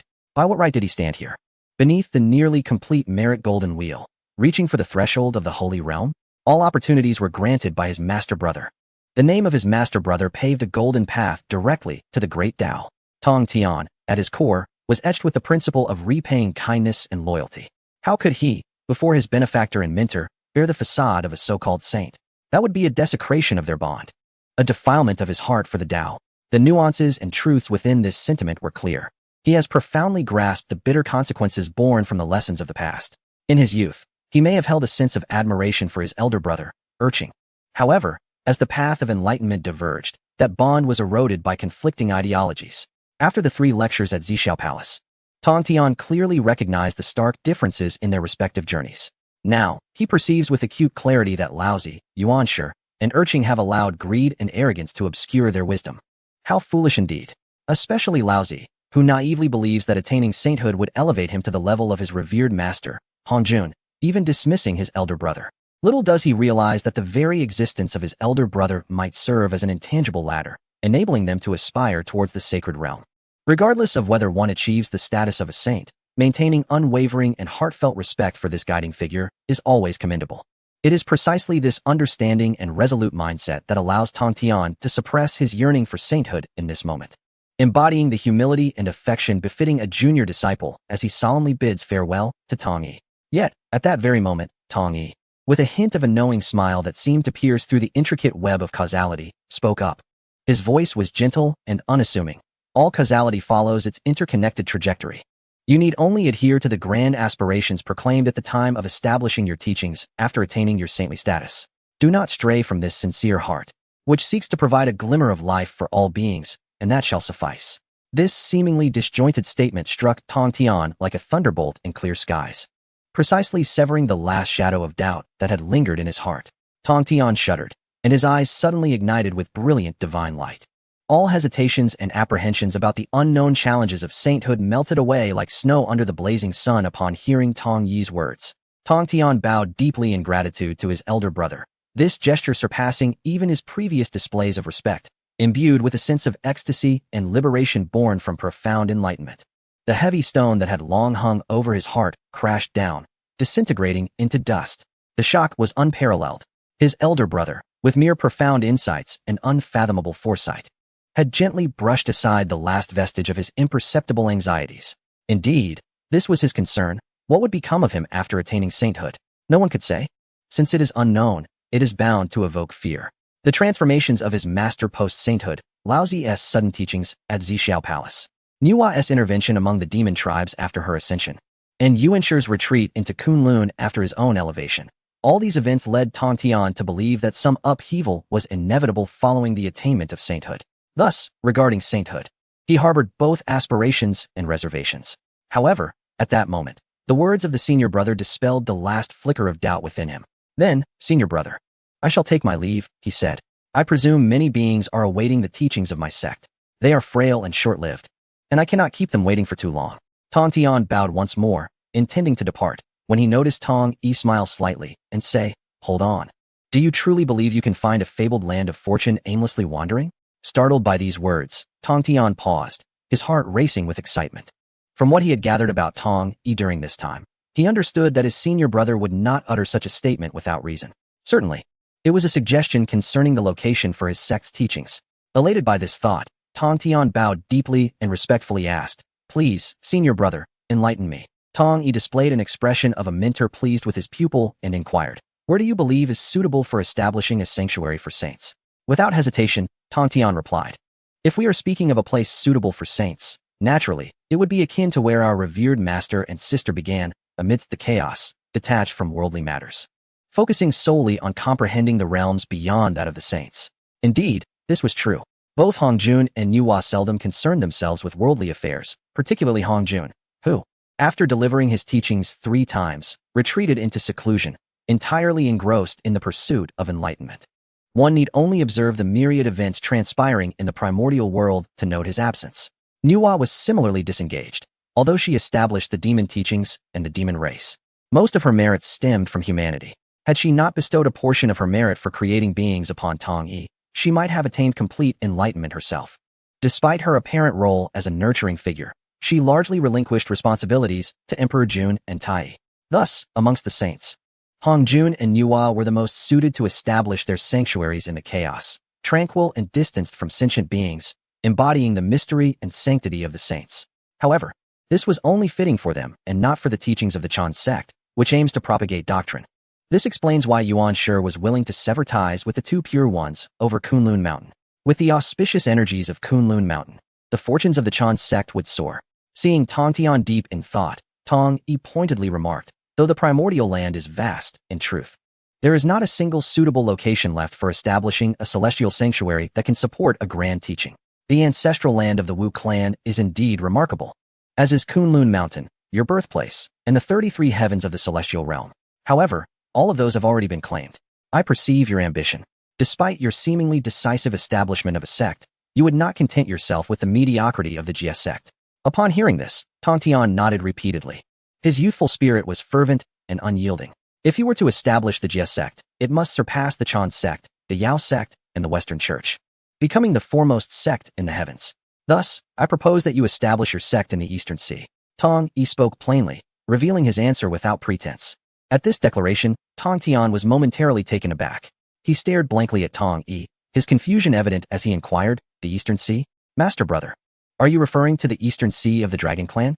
Tong Yi, with an ambiguous smile, nodded affirmatively but did not allow Tong Tian to pursue further questions. He continued, "You have already attained sainthood. The vastness of the primordial world is boundless. Do not confine your vision solely to the land. The power of the four seas is no less formidable than that of the land." Tong Tian nodded, a look of realization dawning upon him. Yet he soon expressed his concern. "But the four seas are also occupied by the Dragon Clan." Tong Yi interjected. "Are you suggesting that the Dragon Clan's control over the four seas is stronger than the Wu clan's dominion over the land? Have you considered whether the Dragon Clan can truly maintain their hold over the four seas? With the emergence of saints, the situation is no longer what it once was. The Dragon Clan also requires a saint, and you could be that saint." At these words, Tong Tian was momentarily stunned. He felt as though a profound truth had been revealed to him. Master Brother was indeed correct. He had no desire to forcibly seize others' territories. Yet the primordial world is vast. The current chaos may subside in due time, but when it does, who will lay claim to the Dragon Clan's four seas? The Chan sect? The Western Church? Or perhaps the Yao clan, ever insatiable, would seek to encroach upon the four seas further? If that were the case, it would be far better for the Jia sect to establish itself in the Eastern Sea, becoming the Dragon Clan's ally. This reasoning had eluded him until now. The Dragon Clan would surely come to this realization as well. Perhaps by the time the second saint is born, the Dragon Clan will already be in a state of panic. With this thought, Tong Tian gazed at Tong Yi with delight, ready to bow once more in gratitude. However, Tong Yi raised his hand to stop him. "All right, enough of that. Now that you've come to this understanding, make haste. I too wish to see how the Jia sect transcends boundaries. I promise, in due time, I shall pay a visit to your Jia sect." Tong Yi nodded with satisfaction. "Your brother shall await your arrival." Tong Tian, filled with joy, hesitated no longer. He turned and vanished from sight, resolute in his decision to reach the Eastern Sea and achieve sainthood. Yet, just as he had flown 1,000 miles, Tong Yi's voice suddenly rang in his ears. "I almost forgot. If you cannot find a suitable island, seek the Dragon Clan for assistance. Within their underwater prison lies a colossal beast known as the Golden Turtle, which may serve your purpose in the depths of the East Sea." The underwater landscape here starkly contrasts with the suffocating blood-soaked abyss of the Netherblood Sea, presenting instead a vast continent formed by enormous living coral reefs.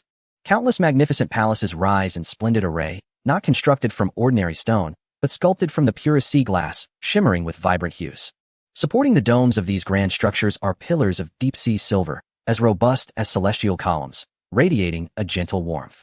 The eaves and brackets are adorned with star-shell obsidian, infused with the primordial essence of water. The entire architectural ensemble emits a soft, deep blue glow, resembling a divine realm ascending from the ocean depths. Even more wondrous is the surrounding environment, where corals of myriad shapes and sizes emit a continuous cascade of multicolored luminescence. This natural phenomenon intertwines and blends, illuminating the abyss in its entirety. Gone is the eternal chill and darkness of the ordinary deep sea, replaced by a fantastical world of flowing light and color. This place is none other than the sacred domain of the Dragon Clan, once the sovereign of the primordial world, now residing in the East Sea Dragon Palace. Suddenly, a report imbued with the ethereal quality of seawater pierced through the formidable barriers of the palace gates. In the innermost sanctum of the Grand Dragon Crystal Hall, a crab general, clad in dark blue armor with claws yet to fully transform, prostrated himself on the immaculate floor. With an uncontrollable tremor in his voice, he cried out toward the throne at the end of the hall, "Your Majesty, the Dragon King, the leader of the Jia has arrived above the East Sea. It appears he intends to establish a teaching ground here. Please, Your Majesty, make a swift decision." The urgency of his last plea resonated through the opulent hall, echoing with a note of despair. Upon hearing these words, the imposing figure of a middle-aged man, whose presence exuded a heavy air of resignation, abruptly rose from his throne. His expression shifted dramatically, his golden pupils constricted into icy slits. Yet, what surged within those eyes was not the former majesty and dominance, but an overwhelming sense of helplessness and a faint trace of despair, both anticipated yet difficult to accept. He stood, then sat again, lightly patting his knee, shaking his head with a sigh. What was destined to come had ultimately arrived. There was no escaping it. Decades ago, the resounding vow of establishing a sect echoed through the primordial chaos at the dawn of time. The force of the heavenly Tao carried his voice, penetrating the depths of the ocean and reverberating with clarity within the dragon palace of the four seas. At that moment, the entire dragon race was intrigued by this sect leader, curious as to where he would establish his domain. However, they did not take it seriously. Then, several months ago, a terrifying pressure of a saint erupted above the East Sea. The 3,000 water tribes rushed to report to the dragon race, as if the sect leader had achieved sainthood in the East Sea. There was even speculation that he intended to open a sect's domain there. Once this news broke, it spread like wildfire among the dragon clans across the four seas, leaving no one untouched. This development ignited a tremendous uproar within the dragon palace of the four seas. The immediate reaction of the other 3 sea dragon leaders upon hearing this news was to feign ignorance, choosing to act as if they were unaware, not having heard, and not being present, hoping to evade the vortex of unknown fortunes descending from above. Yet Ao Guang, as the lord of the East Sea and the actual ruler of this domain, could not escape or dismiss it. Was he angry? How could he not be furious? Since the catastrophic calamity of the Dragon Han era, the East Sea had become the last sanctuary for the dragon race. They had expended boundless effort to establish numerous restrictions, crafting a core territory as solid as an iron fortress. The might of the dragon race was deeply rooted in this land. This sea, along with its subservient 3,000 water tribes and billions of beings, was regarded as an untouchable and forbidden treasure of the dragon race. Now, the sect leader, Tong Tian, had attained sainthood in the East Sea. Subsequently, he circled above the East Sea, seemingly in search of something, clearly intending to drive the sect's domain like a wedge into the heart of the East Sea. This was nothing short of a blatant disregard and provocation against the royal authority of the dragon race. Was it helplessness? It was a profound helplessness that pierced to the very marrow. After the devastating conclusion of the Dragon Han calamity, the Qilin and Phoenix clans were nearly extinguished. Although the dragon race emerged victorious, they suffered significant losses, their foundation dwindling. In utter desperation, the dragon race chose to relinquish their supreme authority over the primordial land and withdrew as a whole. Their aim was to conserve their strength and lie dormant in the depths of the four seas, awaiting the day of their resurgence.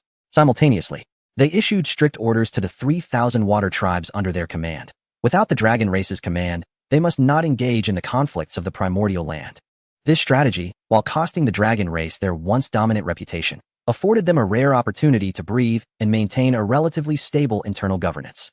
The vastness of the four seas, rich in resources, was sufficient to sustain billions of water tribes and uphold the legacy of the dragon race. Over the years, although they had not regained their former glory, the dragon race's authority over the four seas had undeniably reached an unprecedented level of stability and unity, far from the dire state of the Phoenix and Qilin clans, which exist merely in name. The imminent rise of Tong Tian, a new sage, heralds a significant shift as he establishes his sanctum upon the Eastern Sea. The intent behind this move remains shrouded in mystery. However, one truth is abundantly clear to Ao Guang. Once this sage's domain takes root in the Eastern Sea, it will resemble a star cast into the depths of the ocean. The formidable power of the sage, the fortunes of the Jiejiao, and the ceaseless activities of countless disciples. These intangible, yet immensely potent forces will inevitably cast their shadow over the entire expanse of the Eastern Sea. The once unassailable dominion of the Dragon Clan will undoubtedly waver and diminish in the presence of this colossal entity. In an instant, an unprecedented wave of anxiety and profound helplessness envelopes the Eastern Sea Dragon King, much like frigid seaweed ensnaring his spirit. Decisions? What decisions can I make? Alas, to be called a Dragon King, what significance does that hold? This domain of the Eastern Sea appears to be slipping from my grasp. Slumped upon his throne, Ao Guang's visage is etched with desolation as he murmurs to the crab general, as if in soliloquy. In this moment, the formidable aura he had long maintained has dissipated. Your Majesty, perhaps it would be prudent to consult the elders in the abyss? Suggested the stooped and previously silent turtle minister. Upon hearing these words, Ao Guang abruptly lifted his gaze, his eyes flickering with a mix of hope and despair. And he shook his head slightly.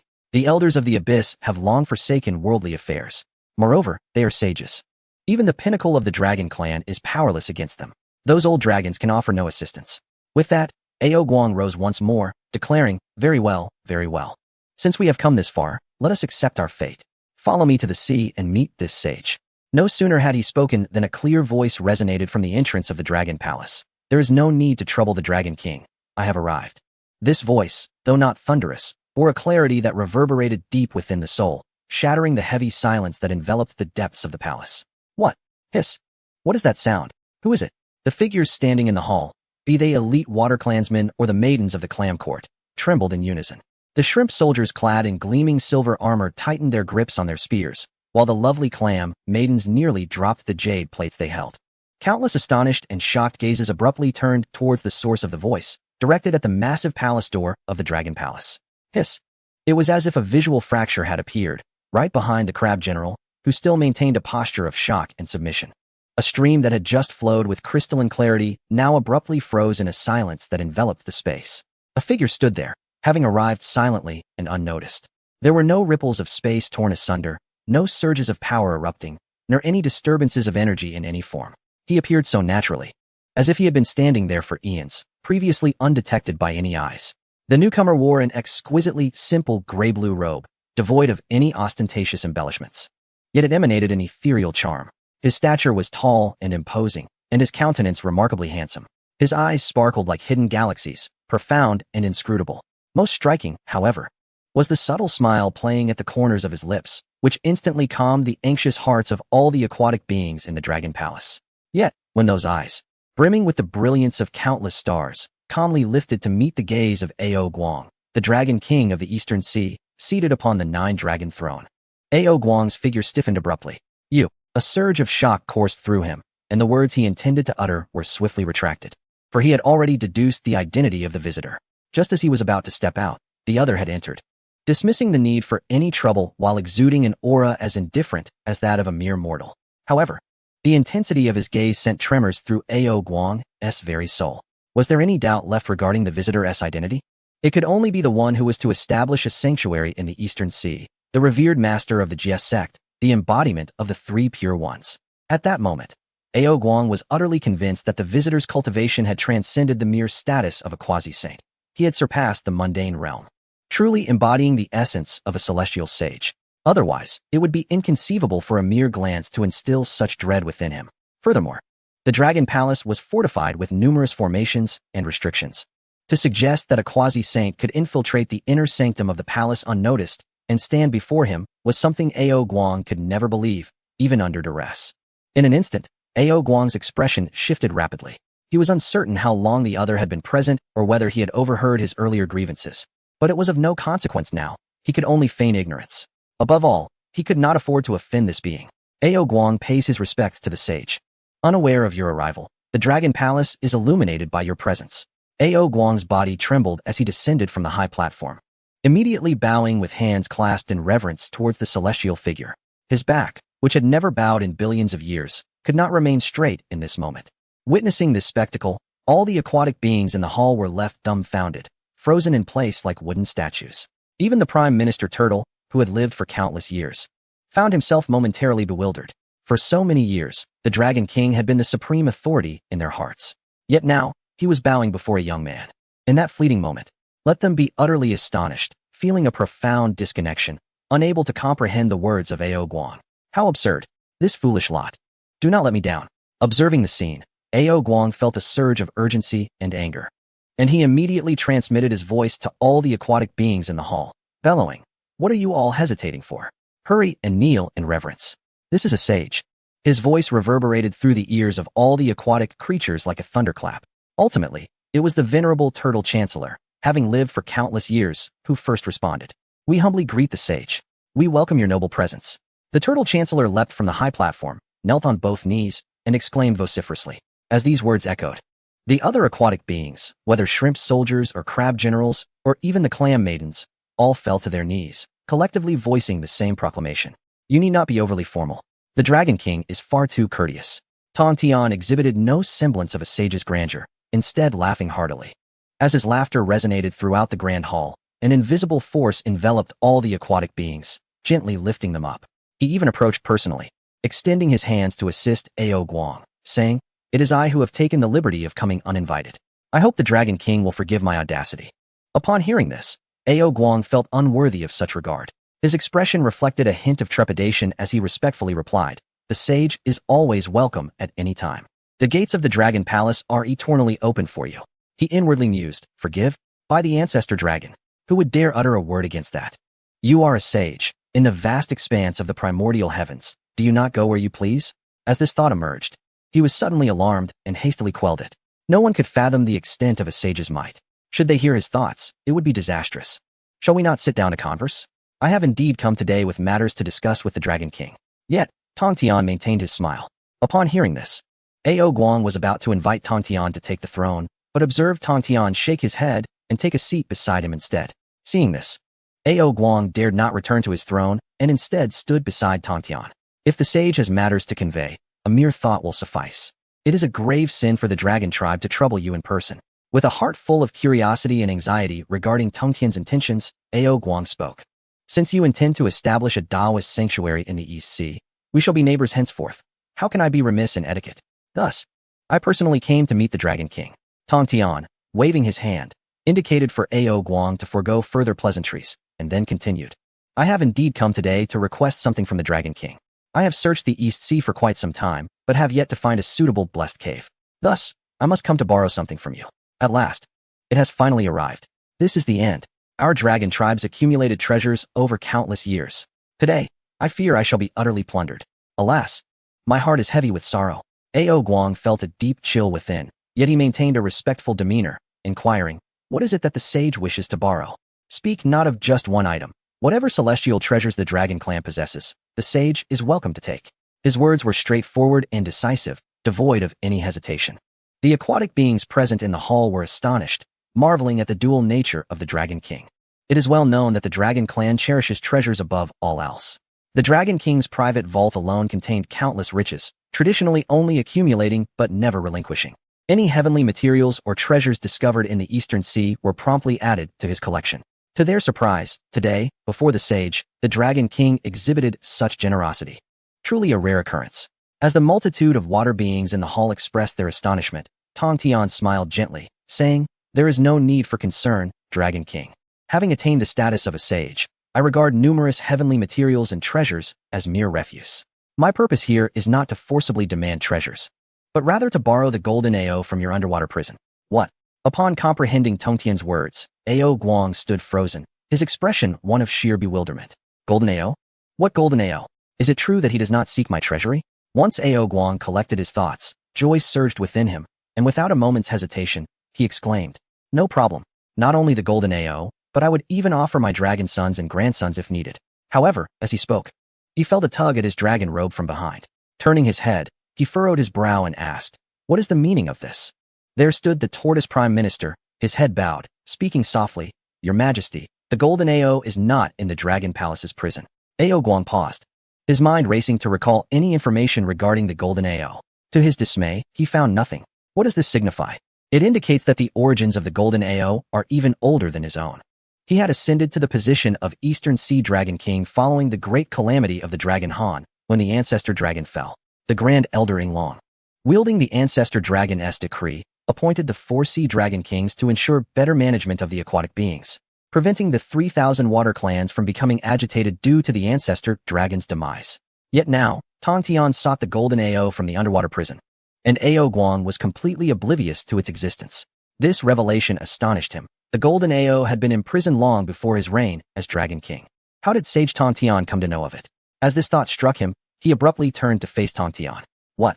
Is there a dilemma for the Dragon King?" Tong Tian languidly reclined in his seat, smiling as he inquired. "And no, with the sage's esteemed presence, and having already consented, there shall be no issue. However, I am unaware of the golden Ao's whereabouts, so I kindly ask the sage to wait a moment." Ao Guang respectfully addressed Tong Tian, who nodded slightly, indicating that Ao Guang could wait. What was the situation? What was the origin of this golden Ao? I have never heard of it before. If it was not imprisoned in the Dragon Palace's water prison, where else could it be held? Ao Guang turned to pull the tortoise prime minister aside, hastily inquiring about the matter. He unleashed a flurry of questions. Unable to contain his urgency, a saint resided in his Dragon Palace, demanding the golden Ao. He was solely preoccupied with the need to expedite the departure of this revered figure. The tortoise prime minister was exceedingly ancient, one of the earliest followers of the ancestor dragon among the aquatic tribes. After the division of the four seas among the dragon kings, the Grand Elder assigned the four oldest members of the Tortoise clan to serve the four dragon kings. One purpose was to assist the four sea dragon kings, while the other was to act as the eyes of the Ng in the four seas. Thus, Aowang sought the Tortoise Prime Minister as counsel, believing that since he spoke up, he must possess knowledge of the Golden AO's origins. Faced with Aowang's barrage of inquiries, the Tortoise Prime Minister momentarily paused, his mind struggling to keep pace. He gently stroked his beard, and a glimmer of reminiscence flickered in his murky eyes. Under Aowang's anxious gaze, he gradually began to speak. Your Majesty, the tale of the Golden AO is rather lengthy. This lineage is, by blood, quite akin to ours. While our clan primarily cultivates the primordial spirit, the Golden AO clan focuses on the physical form, their stature rivaling that of the Wu tribe. In the past, during the great catastrophe of beasts in the primordial era, when myriad clans vied for supremacy, the Golden AO clan stood as the most formidable adversary of the Dragon clan among the 3,000 water tribes. However, the ancestor of the Golden AO was ultimately defeated by the ancestor dragon, leading to the submission of all 3,000 water tribes to the Dragon clan.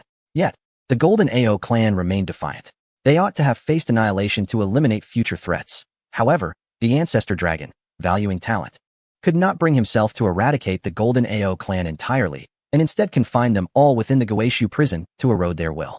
Upon hearing this, Aowang stood frozen in place, his handsome visage clouded with worry. He had not anticipated that this matter dated back so far and involved the ancestors. As a mere dragon king of the Eastern Sea, how could he make such a decision? He would need to venture deeper into the ocean to seek an audience with the Grand Elder of the Dragon clan. To be candid, he was reluctant to disturb the Grand Elder, perhaps even a bit intimidated. Yet, with a saint behind him, and having already acquiesced, how could he refuse? With this in mind, Aowang resolved to turn and inform Tong Tian of the situation, intending to request that Tong Tian wait a moment while he consulted the Grand Elder. Whoosh! Just as Aowang turned, he heard the sound of something slicing through the air. In the next instant, a dragon silhouette traversed from outside the palace, swiftly landing within the grand hall, transforming into an elderly figure clad in blue. I pay my respects to the Elder of the Azure Dragon. Upon witnessing the arrival, Ao Guang and all the aquatic beings within the hall were momentarily taken aback, swiftly offering their salutations with great reverence. Even Ao Guang, the Dragon King of the East Sea, appeared as meek as a hare in that moment, adopting a demeanor akin to that of a grandson. In terms of lineage, he truly was a grandson, for the visitor was none other than one of the four esteemed elders of the Dragon clan, the Azure Dragon, who serves as the foremost guardian of the East among the four divine beasts. Azure Dragon, I pay my respects to the sage. The Azure Dragon greeted Ao Guang and the other aquatic beings with a gentle smile before bowing respectfully toward Tong Tian. Upon hearing the visitor introduce himself, even Tong Tian could no longer remain seated. He rose to assist the Azure Dragon, his face adorned with a warm smile, saying, I initially intended to borrow the Golden AO from the Dragon clan, but I had not anticipated the esteemed Azure Dragon would make this journey. Tong Tian's demeanor was not mere pretense. It stemmed from a profound admiration for the Azure Dragon. It is worth noting that after the creation of the primordial world, the elemental forces of earth, wind, water, and fire emerged. Despite the presence of the heavenly axe, a supreme treasure forged to suppress, eliminate, and transform these elemental forces into the 5 fundamental elements: metal, wood, water, fire, and earth, nurturing all things. These elemental forces remain the very essence of the primordial realm, ceaselessly enduring. Therefore, the 4 divine beasts, tasked with maintaining order after the demise of Pangu, were born to fulfill the eternal mission of suppressing these elemental forces, ensuring they thrive without overwhelming the living. Thus, they are indeed magnificent, transcending even the ancestral dragon, the primordial Qilin, and the phoenix. It is precisely for this reason that Tong Tian displayed such reverence upon the Azure Dragon's appearance. Moreover, the arrival of the Azure Dragon validated the previous words of his elder brother. The Dragon clan understood his intent and was eager to see the Jie Jiao establish a foothold in the East Sea. Although I do not concern myself with worldly affairs, out of respect for the sage, the Grand Elder requested my presence to meet the sage, the Azure Dragon stated plainly. His words were straightforward. He initially wished to remain uninvolved in worldly matters, yet at the behest of the Grand Elder of the Dragon clan, he made the journey as a representative of his kin. This statement underscored the Dragon clan's earnestness regarding the matter, indicating that his status as the Azure Dragon surpassed that of the Grand Elder, Yinglong. Upon finishing his words, the Azure Dragon wasted no time. With a flick of his right hand, a pillar materialized in his palm. However, upon seeing this staff, Ao Guang's expression drastically changed. The locking dragon pillar. No, this is the golden Ao ancestor, he exclaimed, his gaze fixated on the staff in the azure dragon's hand. The staff was bound with a chain, the other end of which secured a golden tortoise, the sage, who had already consented to submit to the sage's authority. The azure dragon introduced this to Tong Tian, then raised both hands to present the locking dragon pillar as an offering. Excellent, since the dragon clan is so astute. Without a hint of modesty, Tong Tian swiftly stowed away the locking dragon pillar and then smiled at the azure dragon, saying, from now on, under my protection, the Eastern Sea Dragon clan shall have no cause for concern. Upon hearing this, the azure dragon's face lit up with joy, for his mission had thus been deemed accomplished. After Tong Tian spoke, he did not linger. His figure flickered and he vanished from sight. I bid farewell to the sage. The azure dragon, unfazed, immediately bowed in the direction where Tong Tian had disappeared. Ao Guang and the other aquatic beings, witnessing this, also bowed deeply. It was not until 3 breaths later that Tong Tian had completely departed, and only then did the crowd rise. Ancestor, what transpired? Ao Guang stepped forward, respectfully inquiring of the azure dragon. The events of the day had left him repeatedly astonished, and his heart brimmed with confusion. The sudden arrival of the sage, the unexpected appearance of the reclusive azure dragon ancestor, and the unheard-of golden Ao clan. All of these left Ao Guang bewildered. The azure dragon, in response, offered no explanation but gently advised Ao Guang, you should pay a visit to the Goetiu. The Grand Elder wishes to see you. You will understand once you go. With that, the azure dragon gave a slight nod to Ao Guang, and in a flash, his figure transformed into a stream of light before vanishing. Left in place, Ao Guang's expression shifted continuously. Goetiu, the last secret of the dragon clan, and the hidden abode of its elders. He was reluctant to meet the Grand Elder. Before such a figure, he harbored no secrets. The oppressive weight of bloodline constraints loomed over him at all times. Yet, since the azure dragon had conveyed the message, coupled with his genuine curiosity about the day's events, he pondered that without understanding fully, what kind of dragon king could he be? With a sigh, Ao Guang ultimately resolved to depart from the Eastern Sea Dragon Palace. Shortly thereafter, a colossal beast-shaped island rose from the surface of the Eastern Sea. Atop the island, on cliffs adorned with purple spiritual mushrooms, a palace materialized from thin air. The palace, resplendent in gold and jade, bore a plaque emblazoned with the 3 characters Baiyu Palace. I am Tong Tian, the master of the teaching. Today, I established the Jiejiao, on Golden Ao Island in the Eastern Sea. All beings are welcome to come. In the next moment, Tong Tian's clear voice resonated throughout the vast expanse of the primordial heavens. It was in this instant that the Jiejiao, was fully realized. Chapter 266, Seeking Assistance from Nuwa. The Emperor soared within the inner hall of the Nuwa Palace. Your Majesty, Di Jun and Tai Yi have arrived. Jin Ning was the first to soar into the grand hall, her figure gracefully descending before the altar. She offered a slight bow to Nuwa, who reclined upon the jade bed of the altar. Despite her earlier hostility towards Di Jun and Tai Yi at the entrance of the palace, she now exhibited remarkable restraint. Her gaze lowered and humble. Observing this, Di Jun and Tai Yi could not feign ignorance and promptly flew to the center of the hall, bowing deeply and exclaiming, Di Jun and Tai Yi pay their respects to your majesty. In that moment, Emperor Jun and Tai Yi were engulfed in an overwhelming sense of trepidation, their minds devoid of any distractions. The moment they entered the grand hall, they dared not gaze directly, but merely cast a fleeting glance at the enchanting figure reclining upon the jade couch. Instantly, they were besieged by an unprecedented aura of pressure. This sensation was not a deliberate manifestation of Nuwa's will. Rather, it emanated effortlessly from her after transcending to the realm of saints. It enveloped Emperor Jun and Tai Yi, rendering them as insignificant and helpless as a small boat adrift in a tumultuous sea, instilling a profound sense of dread within them. They perceived that Nuwa's saintly authority had grown even more formidable since her initial ascension to sainthood. At that moment, any attempt to recall Nuwa's form prior to her ascension was met with the disheartening realization that their memories had become ensnared in a mire of confusion. Akin to a chaotic abyss, they could scarcely remember her visage, and even the fleeting glimpse they had just caught began to fade into obscurity. In that instant, kneeling upon the ground, Emperor Jun and Tai Yi found their minds stripped of any trivial thoughts, replaced solely by an overwhelming reverence for Nuwa. They were perplexed as to why they had not felt such a terrifying saintly presence when Hongjun Daozu had imparted his teachings. They merely understood that this was the first time they had encountered Nuwa's divine majesty, evoking in them a mixture of awe, fear, and yearning towards the saintly realm. This feeling stirred an exhilarating excitement within them, for the greater Nuwa's strength, the stronger their demon clan would become. What brings you here? Nuwa inquired languidly. still reclining on her jade couch. Upon hearing her words, Jin Ning obediently approached the side of the altar. Emperor Jun lowered his gaze, suppressing the turmoil within, striving to steady his voice as he spoke. Your Highness, we come before you to report that the Eastern King of Heaven has succumbed to the path of darkness. Our clan has established a presence in the celestial realm to eradicate evil. As of now, the 33 heavens have been seized by our clan. However, now that we occupy the celestial realm, we seek your guidance on how to identify ourselves and solidify our dominion. Emperor Jun articulated each word slowly, endeavoring to maintain a calm demeanor while subtly infusing his own ambitions into his words. His purpose for this visit extended beyond mere reporting. In his estimation, given Nuwa's divine authority and the entwined fate of their demon clan with her, she must possess knowledge of all occurrences within the celestial realm. After all, even if Nuwa appeared indifferent to the demon clan, her concern for Fushi would certainly compel her attention.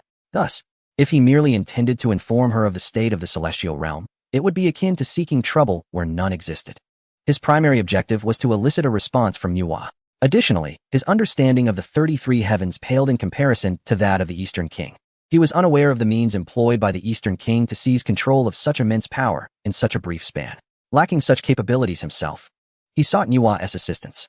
The power of the 33 heavens greatly intrigued Emperor Jun were it not for the grand array of the constellations.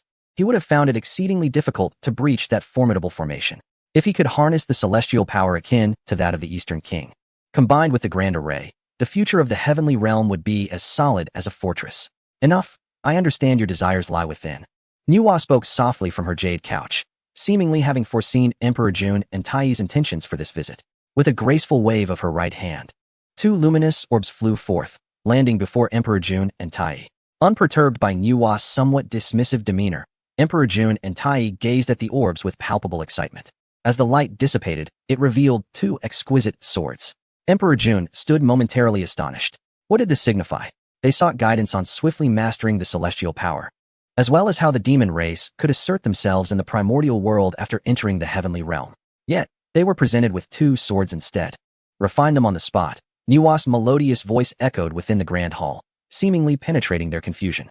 Upon hearing this, Emperor Jun and Tai exchanged glances, each taking hold of a sword. Buzz! At the instant their hands grasped the swords, a torrent of sword energy erupted forth, imbued with an overwhelming imperial aura. Moreover, intricate prohibitive patterns emerged upon the blades, 71 in total, a staggering number. Emperor Jun's heart soared with joy, for regardless of anything else, the sheer quantity of these prohibitive markings indicated their extraordinary nature. With just one more, these swords would rival innate treasures. Contemplating this, Emperor Jun promptly settled into a meditative posture, gripping the sword, and began the refining process. Perceiving the task as cumbersome, 2 strands of crimson light shot from Nuwa's hand, swiftly enveloping Emperor Jun. Bang, bang, bang. In the next moment, the sound reminiscent of snapped strings resonated through the air. Standing nearby, Jin Ning's eyes widened in astonishment. What was she witnessing? The prohibitive patterns on the swords, which would typically require extensive time to refine, began to shatter one by one after Nuwa intervened. 3 shattered, 6 shattered, 13 shattered. Before Jin Ning's astonished gaze, the 71 prohibitive patterns swiftly broke apart. Buzz! As the last prohibitive pattern shattered, the 2 swords emitted a resonant hum, and then transformed into radiant shadows, merging into the center of Emperor Jun's brow, vanishing from sight. How could it be refined so swiftly? Jun Tai opened his eyes and exclaimed in astonishment. His expression was devoid of the joy typically associated with swiftly refining restrictions. Instead, it was filled with sheer shock. This event completely overturned their understanding. In their perception, restrictions had to be tackled through personal effort, expending countless time and energy in the refinement process. Yet, what transpired before them? The 71 restrictions, which should have required millennia, or even multiple epochs, to refine, had all been completely assimilated. They had thoroughly recognized their master. With the successful refinement, the secrets held within the 2 long swords were unveiled. One was a sword of the emperor, and the other a sword of royalty. Not only could they serve as treasures for slaughter, but one could also harness the emperor's sword to gather the fortunes of the demon race and refine the powers of the heavenly realm. Furthermore, they contained vast amounts of experience and knowledge pertinent to the quasi-saint realm. Most importantly, they held the pathway for the demon race to establish their presence in the heavenly realm. This involved awaiting the complete refinement of the powers of the 33 layers of the heavenly realm, then swearing an oath to the Tao of Heaven, requesting its decree. In due time, the Tao of Heaven would acknowledge the position of the demon race in the heavenly realm. Henceforth, The demon race could rightfully stand firm in the heavenly domain. Would it not imply that if the Eastern King had known of this method back in the day, he would have received the decree from the Tao of Heaven? How fortunate it was that he lacked a sage to guide him. At this moment, after the initial shock, Di Juntai was overwhelmed with excitement. They had accomplished their mission entirely, even acquiring 2 innate spiritual treasures without effort. Should they not express their gratitude to the goddess? Were it not for her intervention, could they have refined so swiftly? At that instant, Jin Ning's cold voice interrupted Di Juntai's chaotic thoughts.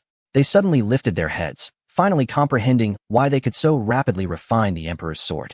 While they were astounded by the sage's miraculous powers, they promptly bowed and hailed Nuwa upon the high platform. We express our gratitude, goddess, for bestowing us with treasures. All our confusions have been resolved. Nuwa, reclining on her jade couch, waved her hand lightly, conveying a clear message. Since the issues had been resolved, they should not disturb her further. Jin Ning, delighted by the sight, stepped forward. We take our leave. Seeing this, Di Juntai felt a tinge of regret in his heart, but still respectfully performed the farewell ritual. In the moment they turned away, the regret on their faces transformed into sheer elation. This day had proven immensely worthwhile. The insights into the quasi-saint realm alone were sufficient for deep contemplation. Upon their return, they would immediately commence their cultivation, striving for the pinnacle of the quasi-saint realm. Simultaneously, they would diligently refine the powers of the heavenly realm, eagerly anticipating a decree from the Tao of Heaven. Chapter 267. Enlightenment and Guidance. We have always been delivering sentient beings, establishing the teachings. I have found the answer. At last, I have conceived of a name for our sect. I am aware of the doctrine we shall establish. A voice filled with surprise and excitement reverberated throughout the grand hall of the Thunder Sound Ancient Temple. Laughter, resonant and tinged with a hint of madness, echoed in the air. In that moment, the entire Thunder Sound Ancient Temple, as well as the sacred Mount Shumi, was alive with the joyous laughter of the guiding master. Once the laughter faded, an eerie silence enveloped the entire Mount Shumi.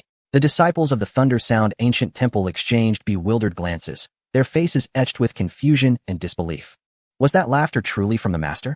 I have never witnessed such elation from the master before. What did the master just say? Establish a sect? Could it be that the master intends to follow the example set by the several senior brothers and establish a sect as well? Is this for real? Will the 2 esteemed masters also attain sainthood? Splendid, splendid. Let us hurry. We must await outside the grand hall. I yearn to witness the arrival of Merit with my own eyes. Are you foolish? If Merit were to appear, the entire Western world would behold it. You are the one being foolish. Come closer, so you may see more clearly. The multitude of disciples engaged in animated discussions. Without a moment's hesitation, they all soared towards the grand hall. Indeed, since they had taken refuge under the guidance of the Master of Enlightenment, they had never before heard such laughter. No, to say they had never heard laughter would be an understatement. They had never seen the master smile. Thus, upon hearing this exuberant laughter for the first time, they immediately understood the path of our master was genuinely advancing. At last, the West would have its own saint. Just as the throng of disciples surged towards the plaza of the Grand Hall, within the inner sanctum of the Thunder Sound Ancient Temple, the Master of Purity opened his eyes in utter bewilderment. He gazed in astonishment at the Master of Enlightenment, who was laughing heartily upon the nearby mat. Brother, surely, you have not succumbed to madness? The Master of Purity inquired, his tone laced with uncertainty. It was not that he could not hear the words of the Master of Enlightenment, nor that he could not comprehend them. However, establishing a sect? What sect? Furthermore, the primordial purple energy at their foreheads showed no sign of reaction. Brother, it is not that I doubt you. You claim to know what sect we are to establish. But consider carefully, what will be the essence of our doctrine? The elder brother established the human sect to teach humanity. The second brother founded the clarifying sect to elucidate the true meaning of the heavenly way for all beings. The third brother established the severing sect to offer a thread of hope to all beings. The fourth sister founded the demon sect, allowing beings to reconstruct their paths, attaining rebirth through transformation. The Master of Purity counted on his fingers, clarifying each point with the Master of Enlightenment. Finally, with a serious expression, he turned to the Master of Enlightenment and asked, "What about us? If we were to establish a sect, what would be its essence? Surely, we cannot simply choose a name at random and call it an established sect?" Upon hearing the words of Zhuan Ti, the excitement in Jie Yin's expression gradually normalized. He was neither angered nor annoyed by Zhuan Ti's skepticism, for he understood profoundly that the matter of establishing a teaching was of utmost seriousness, not to be taken lightly. Even if the one proposing a method for this endeavor was Zhuan Ti, he too would have posed questions. Junior brother, you have grasped it. The essence of establishing a teaching has always been beneath our feet. It is merely that we have yet to perceive that aspect. Or rather, we have never realized that we must pledge allegiance to the heavenly way. Jie Yin gazed steadily at Zhuan-Ti, articulating each word slowly to convey that he was not jesting. In truth, we have always been engaged in this essence, albeit previously confined to the Western realms. Now we must expand to all realms and dimensions, to liberate all sentient beings. Any being, even the mundane, who suffers, may enter our teaching, cultivate themselves, and transcend tribulations. As Jie Yin spoke, he spread his hands outward toward the hall, passionately gesturing as if to illuminate the most magnificent path for Zhuan-Ti. Upon hearing this, Zhuan-Ti's expression remained one of partial understanding and skepticism. Yet, at that moment, a resonant hum suddenly reverberated throughout the hall, echoing continuously. Jie Yin and Zhuan-Ti were momentarily taken aback, quickly exchanging glances and exclaiming in unison, "It has sounded. It truly has sounded. At last it has sounded." Their faces were alight with joy and excitement, for the source of the humming resonated from their respective foreheads. Not only was there a sound, but it also emanated a brilliant purple light that illuminated the entire inner hall, casting a radiant purple-gold sheen upon the originally resplendent ceiling and floor tiles. "Senior brother, your thoughts are indeed correct. We have finally discovered the path to sanctification," Zhuan-Ti exclaimed, rising from his cushion and joyfully calling to Jie Yin, before bowing deeply. "I was foolish to question you, senior brother. I bear the guilt." Although he spoke of guilt, the smile at the corners of Zhuan-Ti's mouth was unmistakable. Had only Jie Yin's primordial purple energy reacted at that moment, he would have remained skeptical. However, with both their primordial energies responding, Zhuan-Ti was naturally overjoyed. This indicated that their paths were in alignment, and that even in their sanctification, they would be bound together. How splendid! There was no need for arduous contemplation to attain sanctity. In that moment, Zhuan-Ti resolutely felt that all his previous decisions had been correct. Following Jie Yin was indeed his path. Enough of this. We have supported each other from a state of weakness to this day, affirming one another while also pointing out each other's faults, which has enabled us to step into this realm together. If you had claimed to have succeeded in your pursuit of the Tao earlier, I would have harbored my doubts. Yet here we are. The Bodhisattva of guiding light gently steadied the form of the Bodhisattva of perfected wisdom, a radiant smile gracing his face. "Let us proceed, for only the final step remains.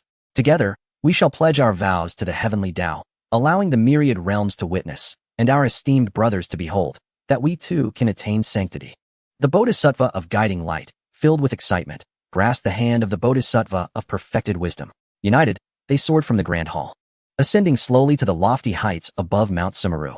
As they gazed upon the sea of disciples gathered in the plaza below, both the Bodhisattva of guiding light and the Bodhisattva of perfected wisdom swallowed hard, striving to temper their elation and apprehension. One might say that the first time is always the most unfamiliar. Despite having witnessed the solemn vows of several elder brothers and sisters, facing the heavenly Tao with an oath was, after all, a novel experience, especially with so many disciples observing. Both felt a flutter of trepidation in their hearts, fearing that the Tao might remain unresponsive post-oath, while simultaneously yearning for the blessings of merit. They exchanged glances, and the Bodhisattva of perfected wisdom nodded to the Bodhisattva of guiding light, signaling for him to speak first. The Bodhisattva of guiding light did not hesitate. He lifted his gaze to the azure sky adorned with white clouds and proclaimed with fervor, "O heavenly Tao above, we, the disciples of the mystical gate, the Bodhisattva of guiding light and the Bodhisattva of perfected wisdom, moved by the suffering of all beings, having sought the Tao in vain and found no path to enlightenment, thus establish the Western teachings. In accordance with our master, the primordial ancestor Hongjun's intent, the essence of the Western teachings is to impart wisdom to all beings, to awaken the spirit, to embody compassion, and to alleviate the sufferings of all, leading them to eternal bliss." As the words of the Bodhisattva of guiding light reverberated through the air, a momentary stillness enveloped the disciples in the plaza of Mount Sumeru, each exchanging bewildered glances. The Western teachings? Awakening as the essence, compassion as the heart, deliverance of all beings, eternal bliss. These tenets echoed the very words their revered masters had spoken when they first guided them to the ancient temple of Thunder Sound. In those early days, amidst the barrenness of the West, the establishment of the Thunder Sound Temple had drawn them forth with such phrases. Yet, the question lingered, had the Bodhisattva of guiding light and the Bodhisattva of perfected wisdom truly embodied what they had proclaimed over the years? Now, they stood before the heavenly Tao, proclaiming their vows. In that instant, a sense of despondency washed over the hearts of all disciples of the Thunder Sound Temple. Were they not to leave the site, they would have turned away in haste, preferring to return to alchemy and talisman crafting rather than remain here. For deep within their hearts, They believed that such a declaration would surely go unrecognized by the heavenly Tao, and that no merit would descend upon them. What, then, was the purpose of their gathering? Beyond the fleeting joys of the moment, would they bear witness to the embarrassment of the Bodhisattva of guiding light and the Bodhisattva of perfected wisdom? Boom. At that very moment, a thunderous roar resonated through the skies above Mount Sumeru. Much like the previous few who established their teachings, the golden clouds of merit abruptly obscured the horizon of the mountain. This rendered the already resplendent Mount Sumeru even more dazzling. Simultaneously, the voices of Jane and Xuanti were carried by the power of the heavenly laws, echoing across the vast expanse of the primordial heavens. Chapter 268. The establishment of teachings is not so simple. Boom. Almost simultaneously with the reverberation of Jane and Xuanti's voices throughout the heavens, all the powerful beings and cultivators who were in the midst of their training rushed out of their abodes, gazing up at the sky. In the next moment, upon discerning the content of the heavenly message, the mighty beings were momentarily struck dumb, only to be overcome by a wave of indignation. What? What have I just heard? No way. Are these two also going to establish their teachings? Unfair. Unfair. How can they invoke the heavenly laws? Does this not imply that they, too, will receive merit? Damn it. The heavenly laws are unjust. These shameless individuals can establish their teachings simply because they are disciples of the Tao ancestor? I see now. Only by entering the profound gate can one attain sanctity. At that moment, throughout the primal heavens and the various blessed realms, roars of fury erupted. Each outcry was infused with unparalleled rage and sorrow. The reason was quite simple. According to the experiences of the previous saints, the resonance of the heavenly laws indicating the acknowledgement of Jane and Xuanti's vow to establish teachings meant one thing. They were about to receive merit. How could the mighty beings of the heavens not feel anger? How could they not feel sorrow? Anger at the fact that such shameless individuals as Jane and Xuanti could also attain merit through establishing teachings. Sorrow for the same reason. Indeed, both emotions stemmed from a singular cause, a refusal to accept. The mighty beings were unwilling to acknowledge the character of Jane and Xuanti. Among them, many had been robbed, deceived, or even had their treasures stolen by these two. It can be said that over the years, Jane and Xuanti had employed all manner of despicable tactics to grow stronger, their reputations sullied beyond repair. For them to establish teachings and impart knowledge to disciples in order to gain merit was intolerable to the mighty beings. Hence, this time, they dared to voice their grievances. Some were outraged by the injustice of the heavenly laws, while others claimed that it was only because they had entered the profound gate that they could act thus. Yet, regardless of their reactions, the clouds of merit above Mount Sumeru continued to obscure the sun. Ants, after all, hold no sway over the situation. Who would have thought that these two old fellows truly discovered the path to establishing teachings? Just as the mighty beings of the myriad realms and the masses lamented and roared in indignation over the vow of the two sages from the west. Within the 8-trigram city of the human race, atop the 9-story golden pagoda, Tong Yi sipped his tea while gazing at the golden light emanating from the west. Senior brother? From your tone, it seems you hold little faith in those two shameless individuals, he remarked. Beside him, Yao Qi, who had been gazing toward the west, turned her beautiful eyes toward Tong Yi, intrigued by his words. The secrets of heaven must not be revealed. The secrets of heaven must not be disclosed, Tong Yi responded, shaking his teacup with an air of feigned mystery. Upon hearing this, a subtle smile graced Yao Qi's lips. She was well aware of Tong Yi's temperament. Had the matter truly been as secretive as he claimed, he would not have spoken at all. Furthermore, the phrase regarding the secrecy of divine revelations hardly applied to her senior brother, especially since even the eye of the heavenly Tao, which embodies the will of the cosmos, acknowledged him as an extraordinary being. What secrets of heaven could he possibly fear to disclose? She mused. Leaning closer, Yao Qi tugged at Tong Yi's sleeve, playfully shaking him as she implored, Senior brother, do tell. I am so curious.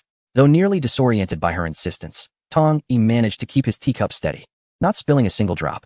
All right, stop shaking me, and I shall tell you. He relented, raising a hand before downing his tea in one gulp. Do you truly believe that establishing a sect can yield such immense merit? Yao Qi paused, her eyes sparkling as she began to reminisce. Suddenly, she blinked, as if having made a significant discovery. Oh, it truly is. Second senior brother's establishment of the human sect has amassed a merit of 4,999 zhang. Third senior brother's founding of the teachings of enlightenment also garners 4,999 zhang. And fourth senior brother's creation of the intercepting sect, yet again, 4,999 zhang. Her tone shifted abruptly, tinged with disdain. As for that woman, I have no knowledge of how much merit her demon sect has accrued, but it surely cannot be substantial. Thus, she concluded, The total merit from these sects was indeed only half that required to achieve sanctity. In truth, the extent of merit gained from establishing a sect was known solely to those few who had made their solemn vows within the Xianmen. As they were reluctant for others to learn of their bounty, they would shroud their merit in secrecy as soon as it was bestowed upon them. Under normal circumstances, Yao Qi would have been oblivious to these matters. However, her curiosity was insatiable. During her time with Tong Yi, their conversations had been ceaseless. Whenever issues arose among the human race, she would turn to him for insight, subsequently cultivating her own image before them. Thus, even though the merits of establishing a sect remained a secret among the mighty of the cosmos, they were quite transparent to Yao Qi. Not only was she aware of the merits associated with the founding of the sects, but she also knew of the Panga legacy that resided within the three pure ones. Upon reaching this conclusion, her eyes sparkled with excitement as she gazed toward the newly emerged golden clouds of merit in the western sky. She immediately turned her head, her eyes wide with astonishment as she gazed at Tong Yi. In an instant, her delicate brows arched, and a smile blossomed upon her face. So what you're saying is, despite their momentary glory, they still cannot attain sainthood? At this, Yao Qi let out a soft laugh, her expression brimming with schadenfreude. The celestial beings held a disdain for the duplicitous Jin and Zhuani, and Yao Qi's aversion was even stronger. She could not fathom why the master would accept these two. It was a tarnishing of his reputation. The Rakshasi woman reflected in her mind. The old man Hong Jun has lost his senses. Accepting these shameless individuals is a dereliction of duty to the celestial beings and to all living souls. A Taoist ancestor? Such hypocrisy. Just watch, she continued. You will see that attaining sainthood is no simple feat. As Tong Yi spoke, he gestured to the tea tray. The water is boiling. Let us prepare the tea. Yao Qi regained her composure, her spirits lifted, and obediently leaned over to brew the tea, her gaze occasionally drifting towards the west. Meanwhile, atop Mount Shumi, as Jane and Zhuani completed their solemn oath of establishing the doctrine, under the fervent gaze of numerous disciples, the grand merit golden pool hanging high above trembled slightly. Boom. In the next moment, a massive surge of merit power cascaded from the golden pool, splitting midair into two streams that rushed towards Jane and Zhuani. However, upon perceiving the size of these two streams of merit power, Jane and Zhuani, who had been brimming with excitement, suddenly froze in disbelief. Chapter 269. The Unfairness of the Heavenly Path. Why am I only granted half of the merit? What is the discrepancy? A voice, stifled to the extreme, echoed from the innermost corner of the Grand Hall, now renamed the Great Thunder Sound Temple of the Western Teachings. Once resonant with sacred sounds, the core of this ancient temple now lay shrouded in a profound silence and an icy chill. The intricate adornments of the colossal golden pillars remained elaborate, yet the gentle Buddhist light that once flowed ceaselessly had extinguished, leaving only the cold, metallic reflection, dim and murky. Jane and Zhuani were no longer the dignified figures they had been at the establishment of their teachings. They resembled two lifeless clay statues, devoid of spirit, slumping back onto their meditation cushions. Jane's once robust visage now appeared sunken, resembling that of a skeleton, a layer of waxen pallor enveloping him, while deep, spiderweb-like lines of worry creased the corners of his eyes and forehead. His murky gaze fixated on the vast emptiness of the hall, repeatedly chewing over the piercing thought. Why? Why is it that they merely established a doctrine, effortlessly and casually, and yet they achieve complete merit and sainthood, while each of us is left with a mere 4,999? Zhuani's condition was even more dire. He curled up on the mat, fixating intently on the primordial purple energy emanating a mystical violet glow from his hands, muttering to himself in an unintelligible monologue. Outside the hall, the jubilant cheers of numerous disciples resonated, contrasting sharply with the cold, desolate silence within, creating a profoundly ironic disparity. All the disciples believed they were on the verge of achieving ultimate sanctification, which filled them with excitement and fervor. Yet, on the faces of the two masters, there lingered a palpable sense of disappointment and an unfathomable bitterness stemming from their fruitless pursuit of enlightenment. The guiding sage nodded slightly, a wave of despair washing over him, nearly engulfing his spirit. Was attaining sanctification truly so arduous? Or had they faltered? His parched lips moved silently. Yet the weight of his unspoken thoughts filled the grand hall with oppressive gravity. This establishment of their doctrine was no longer a mere deception propagated in the Western realms. They had proclaimed the essence of their teachings to the vast expanse of the primordial heavens, declaring their intentions to the celestial order. If they could not achieve sanctification through this, what consequences would ensue? The demonic sect would rise in arrogance, while the orthodox teachings would stand firm, and the opposing sect would reveal its sharp edges. What foundation did their Western teachings possess? What strength remained? Without the protection of a sage's authority, would they not be inviting humiliation, becoming the greatest jest since the dawn of creation? As he contemplated the potential grim future, an overwhelming wave of agitation surged within him. The guiding sage could no longer remain seated. He abruptly raised his gaunt arms, repeatedly rubbing his cheeks as if to crush the layers of sorrow that enveloped him. This extreme, almost self-punishing action seemed to promise clarity, as if it might part the fog of confusion and seize a glimmer of elusive inspiration. Yet, reality proved otherwise. Such efforts bore no fruit. Suddenly, his murky, unfocused gaze shifted discreetly to the side, towards the sage of the clear path. That glance was laden with complexity, an intertwining of long-standing companionship and shared hardship, mingled with an unwillingness to confront the dire situation. Yet, beneath it all, a tumultuous surge of distorted desire and resentment simmered within him. A thought flickered to life in his mind. What if? What if the oath made before the celestial order had been taken solely by him? A surge of uncontainable ambition, as venomous as a serpent's bite, erupted within him. Was it possible that the vast power of merit bestowed by the heavens, amounting to 9,998 zhang, was solely his? Once this thought took root, it spread like wildfire through his consciousness. The insurmountable chasm of 5,000 zhang in merit loomed like a mountain, nearly plunging him into despair. But what of a mere zhang's difference? Surely, it could be compensated to achieve complete merit. Within him, a toxic blend of hope and greed expanded and proliferated. If only he could gain one more zhang. If only heaven would bestow upon him just a little more. He could seize that supreme holy position. This notion, though seemingly improbable, is not entirely beyond the realm of possibility. As long as one is willing to humble oneself and explore the vastness of the primordial chaos. There must be a way. At this moment, the most primal instincts of greed, anger, and ignorance within human nature erupted in the heart of the guiding spirit. Faced with the temptation capable of rewriting destiny and achieving the saintly fruit, it could shatter any long-established bonds of friendship and reason. Even with the awareness that established facts cannot be altered and that the merits earned are indelibly etched into the soul and cannot be transferred. The contemplation of these thoughts is akin to drinking poison to quench thirst, a self-destructive spiral that only deepens one's descent into the abyss. Nevertheless, these thoughts continued to proliferate in the guiding spirit's mind, incessantly consuming his essence. If only the establishment of a doctrine could lead to the complete accumulation of merits.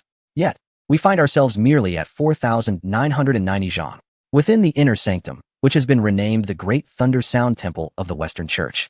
The guiding spirit and his counterpart returned to their cushions, their faces etched with worry as they spoke to themselves. One could say that the fervor with which they had vowed previously was now replaced by utter disarray. As Tong Yi remarked, under their deliberate concealment, the celestial powers and even the disciples of the ancient Thunder Sound Temple remained oblivious to the extent of their accrued merits. Only they themselves were aware that the merits they each possessed were entirely insufficient for attaining sainthood. Even when combined, their merits amounted to merely 9,998, still falling short by a mere zhang to reach the pinnacle of accumulation, the threshold of potential sanctification. Thus, the atmosphere in the inner hall grew chillingly desolate, starkly contrasting with the jubilant cheers of the newly named disciples of the Western Church outside. The guiding spirit and his counterpart bore no trace of joy from their accumulated merits, only the bitterness and disappointment of unfulfilled aspirations. They appeared disheveled, gaunt, their eyes filled with confusion and disbelief. Even the typically composed guiding spirit found himself no better off than his counterpart. After all, they were proclaiming to all beings the establishment of the Western Church. In the face of the celestial Tao, they had vowed in a manner so outrageous in their pursuit of greater merits. This time, it was not merely a deception aimed at the beings of the Western world, but a declaration to all sentient beings. Should they fail to attain sainthood through this endeavor, their Western Church would be unable to withstand the onslaught of the demon church. The teaching of expounding and the teaching of interception and would inevitably become a laughingstock among the myriad heavens of primordial chaos. Contemplating this, the guiding spirit and his counterpart grew increasingly agitated, repeatedly scratching their heads and rubbing their faces, as if such actions might conjure a solution. The guiding spirit furtively cast a glance at his counterpart beside him. At this moment, Zhuan Ti lowered his head, gazing at the primordial purple aura in his palm. Murmuring indistinctly to himself, Jie Yin's eyes flickered. In this instant, a wave of selfish desires surged within him. He pondered. If he were the sole individual who had once vowed allegiance to the heavenly Tao, would the formidable power of 9,998 zhang of merit truly belong to him? If that were the case, would he merely need to seek out one more zhang of merit to attain sanctity? After all, compared to the 5,000 zhang deficit required for enlightenment, surely one zhang of merit could be gathered with some effort. Human nature is inherently greedy and selfish. Even though Jie Yin and Zhuan Ti had supported each other since their emergence, Faced with the temptation of achieving sanctity, Jie Yin's heart wavered at this moment. Even though he understood that what had occurred could not be altered, that the power of merit could not be transferred, and that entertaining such thoughts would only lead to internal strife, he still found himself unable to suppress this notion. Chapter 270. Though unprincipled, one still holds capital, brother. You are truly remarkable. Every step they take has been calculated by you. Atop the 9-tiered golden pagoda in Bagua City, Yao Qi gazed at the golden light once more appearing in the western sky, listening to Zhuan Ti's grand aspirations, and could not help but look at Tong Yi with admiration. Tong Yi waved his hand dismissively. It is not that I have calculated every step. I simply possess a foreknowledge. Yet, not all matters are known to me, nor do they always unfold as I have foreseen. Upon hearing this, Yao Qi's eyes sparkled with confusion and astonishment. She found her senior brother's words somewhat comprehensible, suggesting he had a premonition of future events. However, it was also perplexing. How could anyone truly foresee the future when every event in the primordial realm is bound by cause and effect? Even achieving sanctity does not guarantee such knowledge, unless one has perfected the laws of time and space and merged into the river of time. Yet, throughout the vast expanse of the primordial realm, from the dawn of creation until now, who has ever accomplished such a feat? Even Hongjun, the Dao ancestor, could not achieve this. Otherwise, what would be the purpose of his own path? How, then, did her senior brother manage it? Yao Qi's heart was filled with questions. Even with her two consciousnesses, she could not fathom the answer. Her senior brother Tong Yi's awareness stemmed from another realm, one that fortuitously chronicled the significant events of the primordial world. Yao Qi shook her head, choosing not to dwell on the enigma. Such was her nature. When faced with the incomprehensible, she preferred not to invite unnecessary worries. For these days, she felt content, teaching humanity alongside her senior brother, sipping tea daily, and cultivating a nurturing image before the human race. Yao Qi found immense joy within herself, not only for her own sake, but also for another aspect of her consciousness. Contemplating this, she turned her gaze once more towards the west, disdainfully exclaiming, "How utterly shameless! To demand the power of virtue from the heavenly Tao in such a manner. What grand aspirations they claim, establishing not one, but 24. How does this differ from borrowing merit from the heavenly Tao?" Yao Qi scoffed, her delicate visage marred by indignation. While others sought the power of virtue through arduous means, even the three purities, embodiments of Pangu's primordial spirit, had to establish teachings to acquire such merit. Yet now, these two from the West, upon realizing that establishing teachings could yield only a fraction of the merit necessary for sanctification, audaciously conceived the notion of grand aspirations to attain virtue. This revelation astonished not only the celestial beings, but also Yao Qi herself, taken aback by the shamelessness of these figures. Throughout the primordial heavens, it seemed that only those as brazen as Jin and Junti could devise such a scheme. The issue at hand was that, observing the emergence of merit-laden golden clouds, it became evident that with each grand aspiration they set forth, the radiance of virtue intensified. Did this imply that they had indeed discovered a legitimate method? Was it truly possible to attain the power of virtue in this manner? It was clear that ordinary beings could not replicate such feats. Beside her, Tong Yi listened to Yao Qi's lamentations and couldn't help but interject, suppressing a chuckle. He mused that at this very moment, all beings in the primordial realm were likely cursing these two shameless individuals. Yao Qi's previously restless heart was soothed significantly. Aware that her senior brother's words were always grounded in reason, she inquired, "But why, senior brother? Must they alone resort to such unscrupulous tactics while others cannot?" Tong Yi sighed internally and explained to Yao Qi, "Have you not noticed? Their grand aspirations are fundamentally rooted in the teachings of the West. The essence of the Western teachings and the foundation of Mount Sumeru ensure that the moment they establish their doctrine, followers emerge instantly. Their fortune eclipses that of the Chan and Jie schools in an instant, bolstered by the primordial purple qi. With the foundation for sanctification established, only through this amalgamation can the heavenly Tao's merit manifest." Revised text, Chapter 271, A Millennium Passes. Humanity establishes its foundation. The primordial realm does not mark the passage of time in the conventional sense. For the cultivators of the primordial realm, advancement in cultivation does not hinge solely upon the measurement of time. Even so, it requires countless years of dedication, often rendering brief intervals insufficient for any substantial progress. Thus, upon reaching a certain level of cultivation, the recording of time transitions from years to epochs. Yet for the myriad beings, especially those with fleeting lifespans, every passing second diminishes their time, making each breath precious, let alone the years. Time flows inexorably onward. Time flows inexorably, fleeting in its passage. As Tong Yi entered a state of cultivation, the entire primordial realm descended into an eerie silence. Over the course of 10 millennia, All races and sects across the myriad worlds of the primordial cosmos found themselves ensnared in a paradox of profound quietude and rapid advancement. The demon race, within this millennium, meticulously polished its image. Upon returning from the palace of Nuwa, Emperor Jun and Tai swore an oath to the heavenly Tao, establishing the heavenly court with the demon emperor and empress titles no longer mere illusions. Under Emperor Jun's command, the demon race relentlessly explored the 33 forbidden zones of the heavenly realm, simultaneously refining the administrative structure of the heavenly court and amassing substantial resources to recruit beings from the primordial lands, all in the name of stability and exponential growth. The Chan sect, during these 1,000 years, pursued perfection. Under the personal evaluation of Yuan Shi, they selected the Antarctic Immortal as their foremost disciple. Alongside the 12 Golden Immortals led by Guang Qingzi, Yuan Shi, true to his word, placed great emphasis on these exceptionally gifted disciples, personally imparting teachings and even crafting the most suitable treasures for them. Notably, the once-joined Lantern Bearer, having inexplicably evaded the calamities wrought by the demon invasion and the corruption of the Eastern King, took refuge in the Chan sect, becoming a vice leader. The malevolent aura of Qilin Cliff was thoroughly transformed by Yuan Shi over the millennia, as countless innate auspicious energies surged into the depths of Biyo Palace, aiding the disciples of the Chan sect in their cultivation. The Western sect, in this span, transitioned from a mere school to a major religious establishment. After the two Buddhas, Jane and Junti, attained sainthood, they began to lie in wait, seeking opportunities and methods to repay their debts to the heavenly Tao. After all, when one partakes in worldly affairs, debts must inevitably be settled, especially when their creditor is the heavenly Tao, with grand aspirations totaling 48 vows. Throughout the ages, the two Buddhas appeared to have indeed achieved sainthood, yet the torment of repaying the heavenly Tao proved to be more agonizing than their previous struggles. To this end, they devised various strategies, opting to eschew the Taoist identity in favor of Buddhism. Their disciples were no longer mere followers, but became monks of the Western sect, inventing practices such as tonsure and the donning of kasayas as means of fulfilling their vows.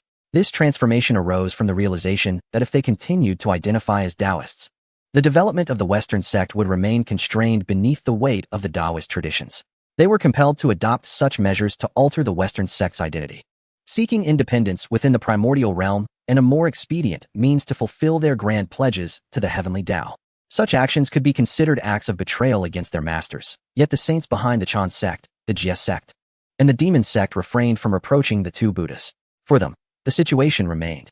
To sever ties with these two shameless individuals is truly a long-held aspiration, one that has been pursued for millennia. The teachings of the sect have attracted beings from all corners of the primordial world. With the cooperation of the Dragon Clan of the East Sea, the 3,000 aquatic tribes did not hinder those disciples who sought to join the sect in the slightest. The once ferocious sea beasts willingly carried these disciples to Golden Turtle Island. The teachings of the sect remained true to their word, welcoming all without discrimination. Any lineage was permitted entry into the sect, resulting in a staggering number of disciples, exceeding 10,000. To accommodate this, the sect established both inner and outer gates, firmly establishing itself in the East Sea and throughout the primordial heavens. The sect's fortune gradually ascended, intriguingly surpassing even the meticulously refined teachings of the Chan sect and the Western teachings, thus becoming the second greatest sect in the primordial realm, second only to the demonic teachings of the demon clan. As for the human race, over these 10 millennia, it has undergone a transformation at an astonishing pace. At this moment, atop the 9-tiered golden pagoda, Yaoqi appeared silently. She stood gracefully before Tong Yi, gazing affectionately upon his handsome visage, her eyes filled with reluctance. She understood all too well that had it not been for her connection to the human race, her senior brother would have departed long ago. Now, after a millennium, the human race has achieved complete stability, and the dual consciousness of celestial and demonic within her has finally harmonized, with the celestial aspect now predominant. Senior brother, you are leaving. Though she was uncertain where her senior brother would venture to cultivate his physical form or what trials he would face, she anticipated that this departure would leave her waiting for an interminable time. You have come, little Yaoqi, sitting cross-legged and basking in the sunlight. Tong Yi opened his eyes to look at the girl before him and spoke softly. Senior brother, Yaoqi replied with a radiant smile, positioning herself beside him. Without waiting for him to speak, she continued, over the past millennium, the human race has now grown to 1 billion individuals. Apart from the Western lands, the other 3 continents have seen human migration.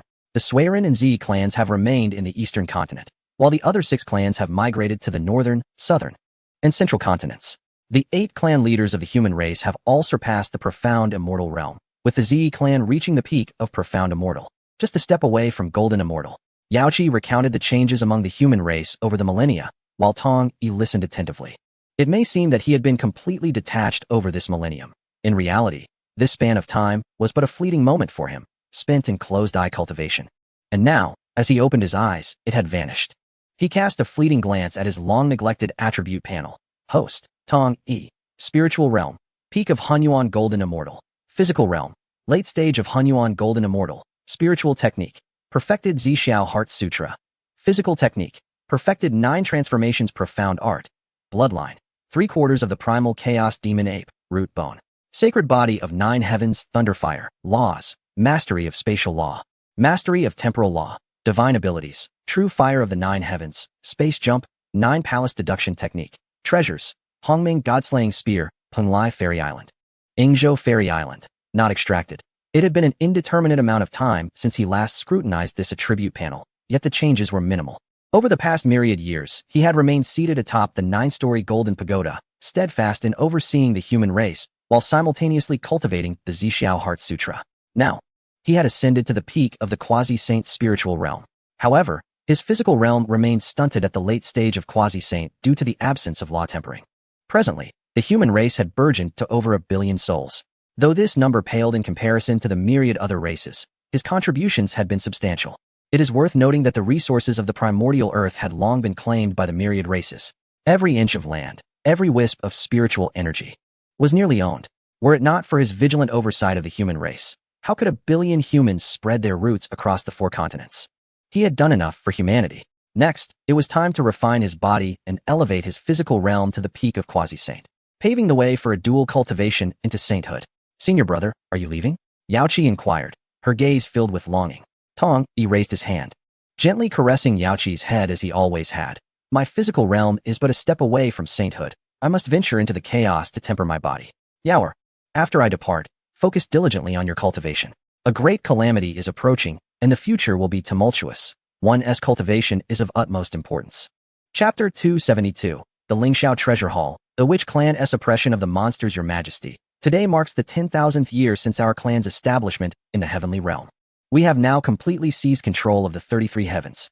With the assistance of the 10 great commanders, all perilous zones have been cleared and transformed into blessed lands. Presently, the 33 heavens are establishing central palaces, managed by 10 departments. The beings from the lower realms joining the monster sect are beyond counting.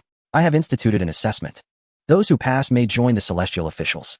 In the Lingxiao Treasure Hall of the 33 heavens, Baizhe stood alone at the center of the grand hall, holding a jade scepter, articulating the advancements of the monster clan over the millennia. Compared to a myriad years prior, the Baizhe of today exhibited less vivacity and more maturity and composure. It is somewhat amusing, for his age surpasses millions of years, yet only during this past millennium in the heavenly court has his demeanor undergone such a remarkable transformation. This attests to the profound changes he has experienced. The celestial court, akin to a bureaucratic realm, truly tempers individuals. Even for formidable beings like Baizhe, this holds true. Within the grand hall, numerous new faces have emerged, transforming the once familiar sight of armored demon generals into a multitude of celestial officials adorned in golden robes. The civil and military ranks now stand in 2 distinct lines. Over the past millennia, although the demon clan has seemingly flourished within the 33 heavens, numerous issues persist. The most apparent and straightforward problem is chaos, chaotic management, disordered cultivation, and erratic resource allocation. It is imperative to recognize that the majority of the demon clan, indeed, nearly all, originates from the command of the 10 great demon lords. These beings, once entangled in their respective clans or factions, thrived amidst disorder and confusion.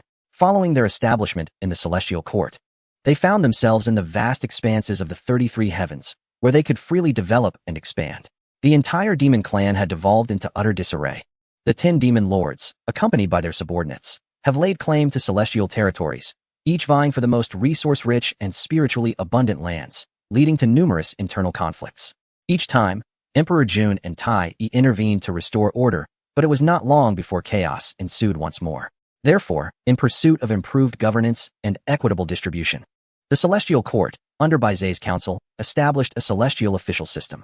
Baizhe spearheaded this initiative, incorporating adept managers and wise individuals from both the early demon clan and the cultivators who later joined the celestial realm. Consequently, The court introduced a division between civil and military officials, a development that Emperor Jun and Tai eagerly anticipated. As the demon clan continues to expand, it becomes increasingly vital that the 10 demon lords do not monopolize power, lest their control over their subordinates wane. Regrettably, the celestial official system is still in its infancy, and the officials lack sufficient strength, leaving Bai Zai as the sole prominent figure, unable to balance the power of the 10 demon lords. In the lofty hall, Emperor Jun and Tai remain seated on their imperial thrones. However, Tai appears drowsy, exhibiting little interest, while Emperor Jun's eyes gleam with delight and surprise as he gazes at Bai Zai. A myriad of years has passed, too brief for the two of them. After returning from the palace of Nuwa, they merely closed their eyes to meditate, and upon reopening them, a millennium had slipped away. Yet, during this time, the celestial court has developed remarkably, bringing great satisfaction to Emperor Jun. He grows ever more convinced that his decision to invite Bai Zai into the demon clan was indeed astute. Though he holds the title of Demon Emperor, he prioritizes cultivation, for the demon clan's future hinges upon unifying the three realms. If his cultivation does not surpass that of the ancestral shaman, how can he aspire to such unity? However, the development of the demon clan is intrinsically linked to fortune and the favor of Nuwa, warranting careful attention. The presence of the esteemed Bai Zai, a remarkable demon sage, truly alleviated the concerns of Emperor Dijuan. At that moment, however, Bai Zai hesitated, shifting the tone of the conversation. The emperor's brow furrowed, and the warmth in his eyes swiftly returned to normalcy. But what is it? Speak freely, my loyal minister. Is there a dilemma that you find insurmountable? Fear not. Should you voice your concern, I shall undoubtedly assist you.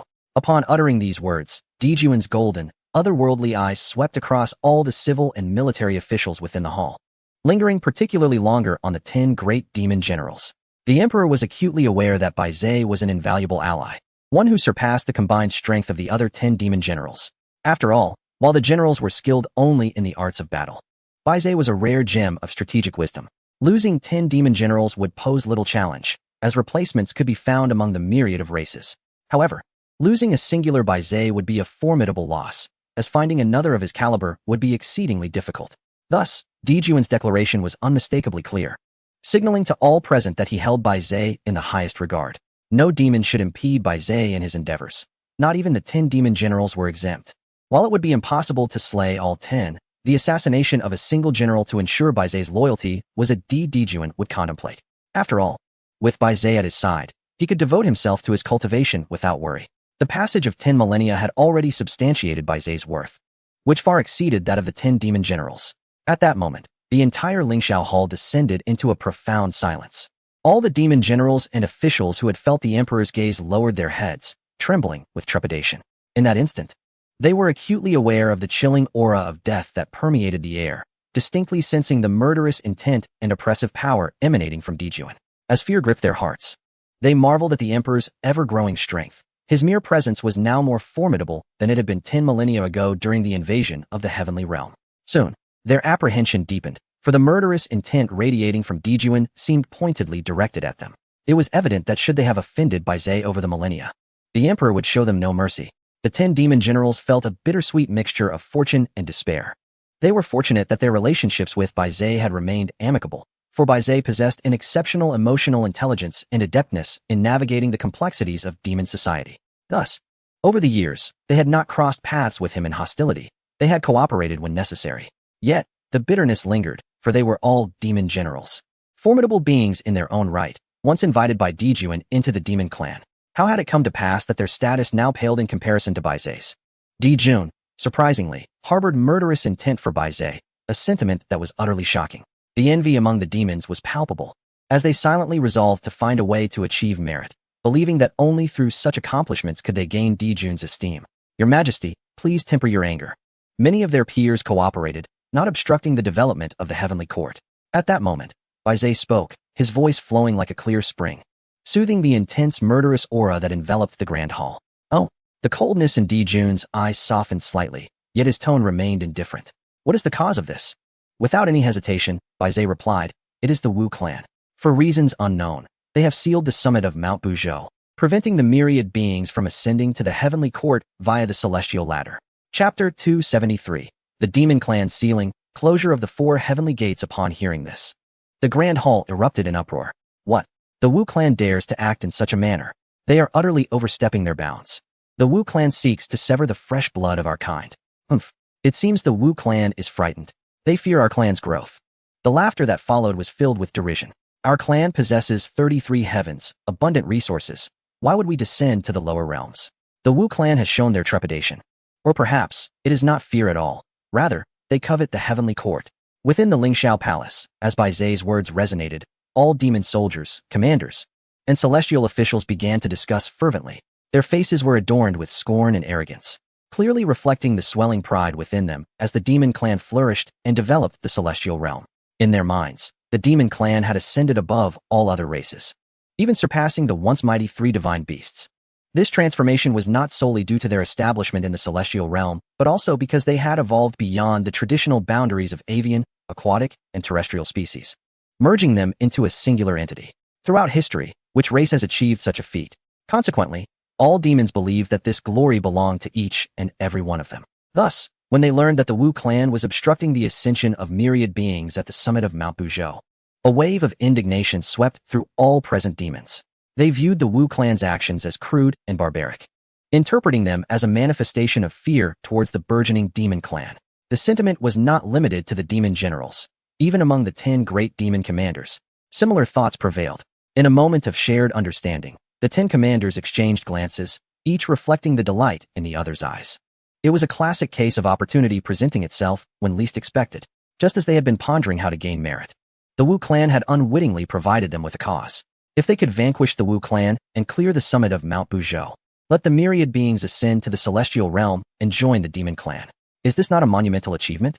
With this thought, the 10 great demon generals stirred with anticipation. Before the clamor of discussion in the hall could subside, they stepped out of line and bowed respectfully to Emperor Jun upon the high platform, exclaiming, "Your Majesty, I seek to battle. Your Majesty, I, your humble servant, believe that the actions of the Witch clan are an affront to the heavenly court. I beseech you to allow me to engage in combat. May I report to both your majesties. The Witch clan has grown excessively arrogant. I am filled with righteous fury and request permission to investigate Mount Buzhou." Investigate? Nonsense. Your Majesty, forgive my language, but if we do not teach the Witch clan a lesson today, how will the myriad races regard the heavenly court? In an instant, several belligerent demon generals, such as Ji Ming and Ci Tai, stepped forward, eager to fight. The remaining generals, who refrained from seeking battle, hesitated in place, their expressions betraying uncertainty. The fearsome reputation of the Witch clan still loomed over them. After all, if the Witch clan were so easily intimidated, those eager for battle would not merely propose to conquer the summit of Mount Buzhou, but would boldly declare their intent to obliterate the ancestral lands of the Witch clan.